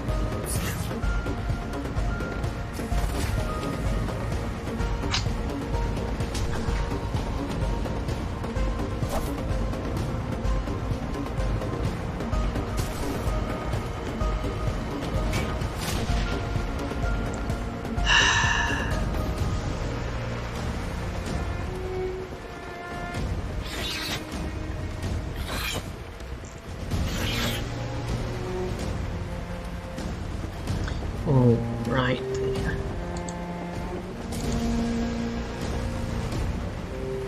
Oh, Isabel's down too. Fuck.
I know what I said before about my beliefs, but I also do not want this stream to go on for 6 hours.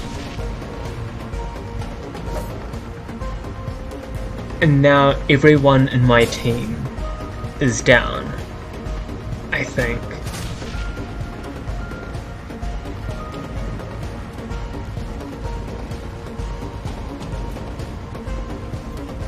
Oh no, Duncan's still up.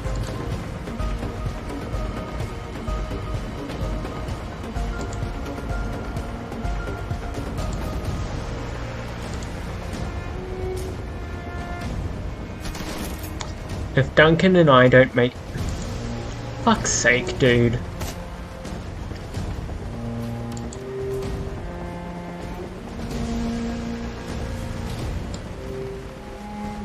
If Duncan and I don't make it through this, I am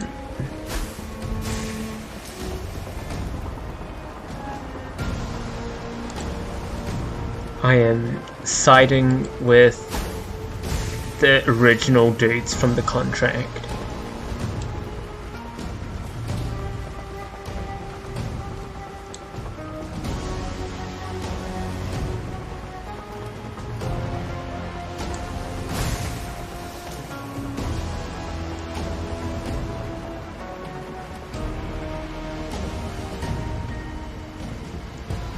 There's still a chance we'll make it through.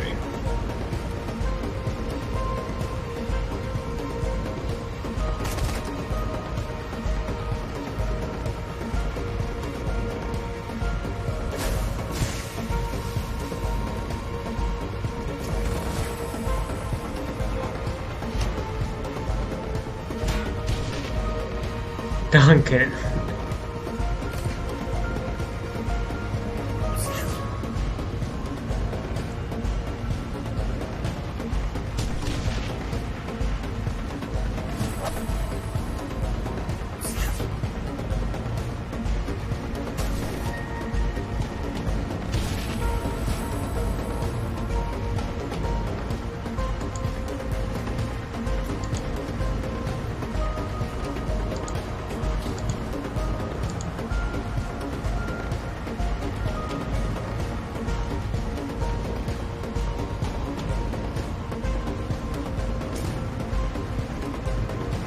Wait. Oh. I can come back here and put up a wall around myself now that I don't have anyone else to defend. And Duncan can go fucking ham.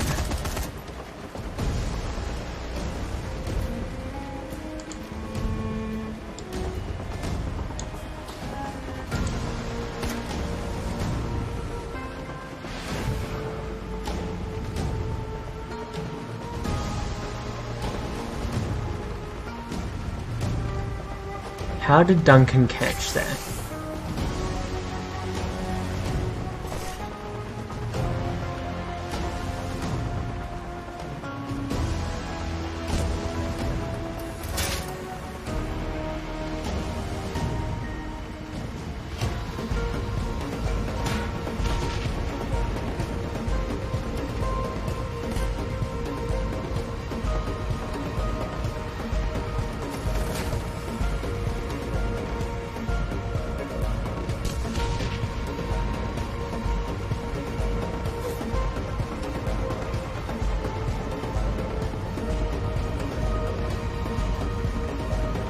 Oh, my character's dead too.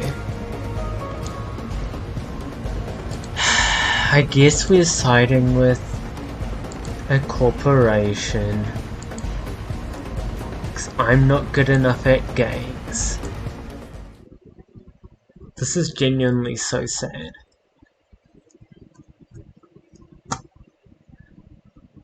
If I had brought along Gobbet instead of Duncan, maybe?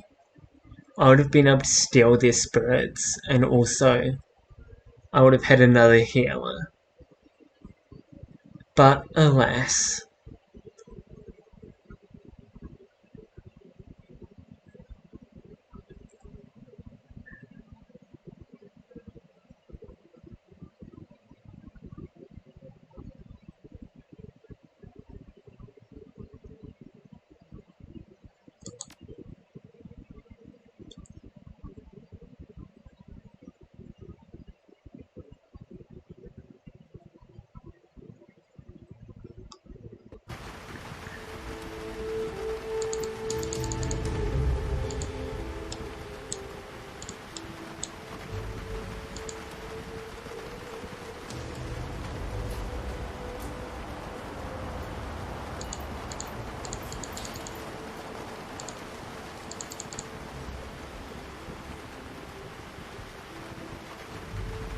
I wonder if I can still recruit what's-her-face. The same.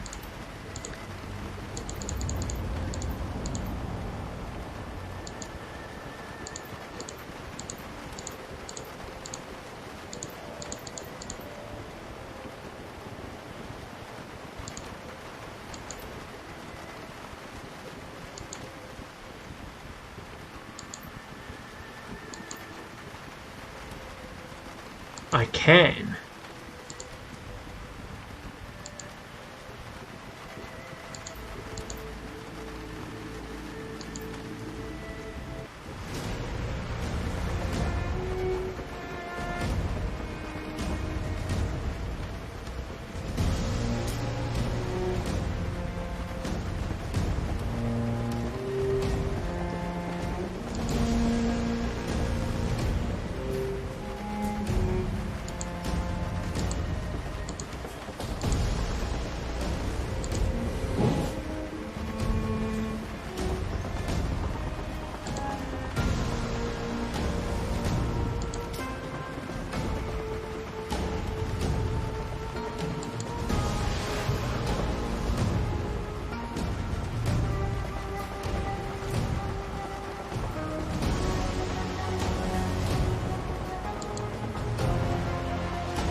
You aren't gonna help fight?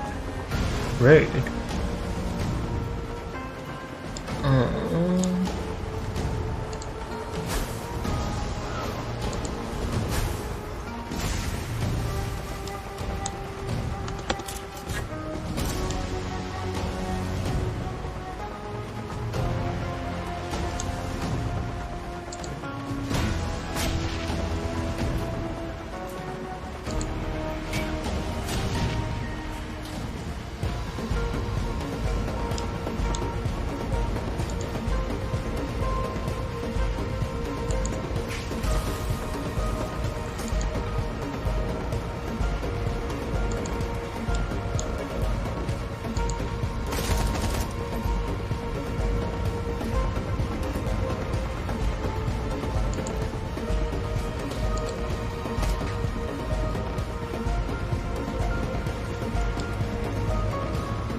Ouch.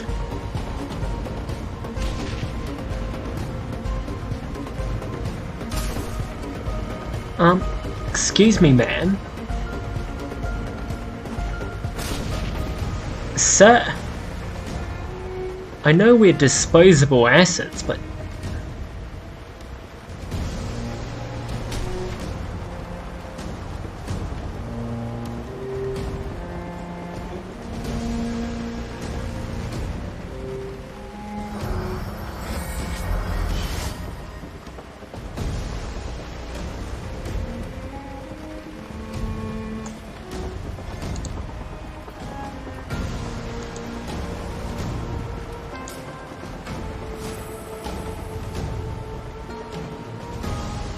oh.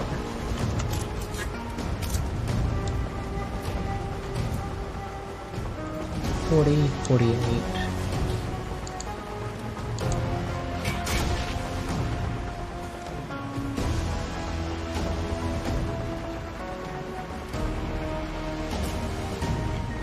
Oh, there's a man right. We still have to 1, 2, 3, 4, 5.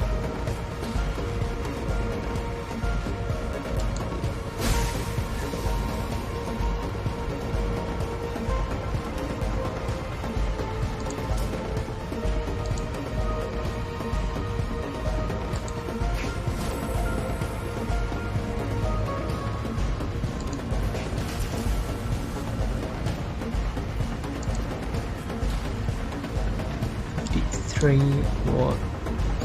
67. And if I can get that dude before he conjures something, before they conjure something,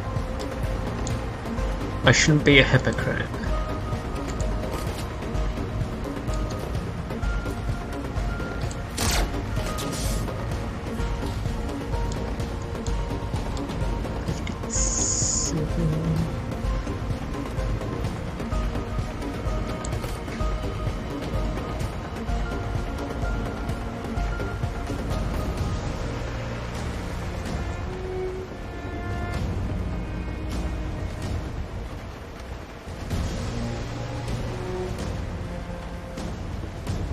Are y'all enemies?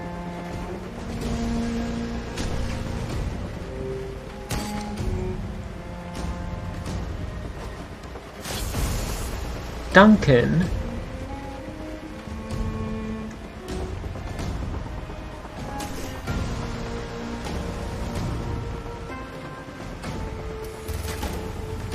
How did Duncan miss that one, genuinely? Oh yeah, thanks for giving us accuracy when we're stunned.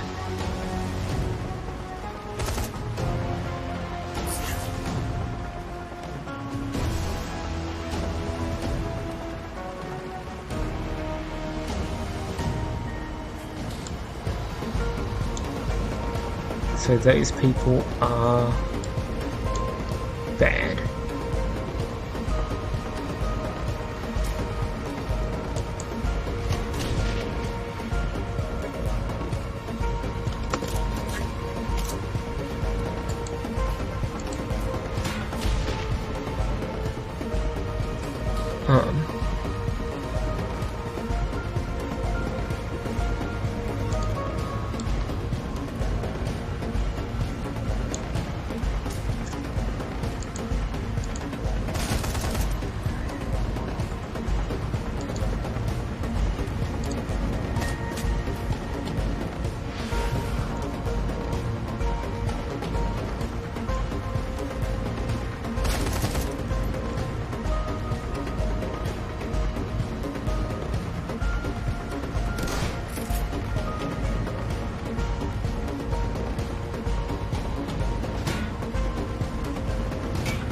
Oh, this time you catch it. SMH. This is why I don't trust men. They say they'll catch a grenade for... I'm dead.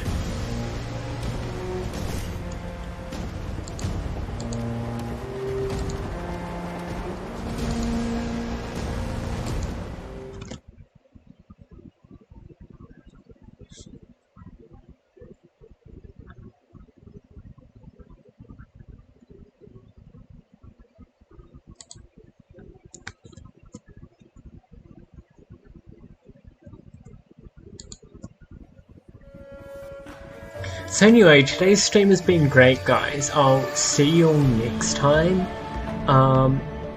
So unfortunate about what happened today. Who knew that there was such a game-breaking bug? So unfortunate. Ah well, I'll have to do something about that. Gosh darn it.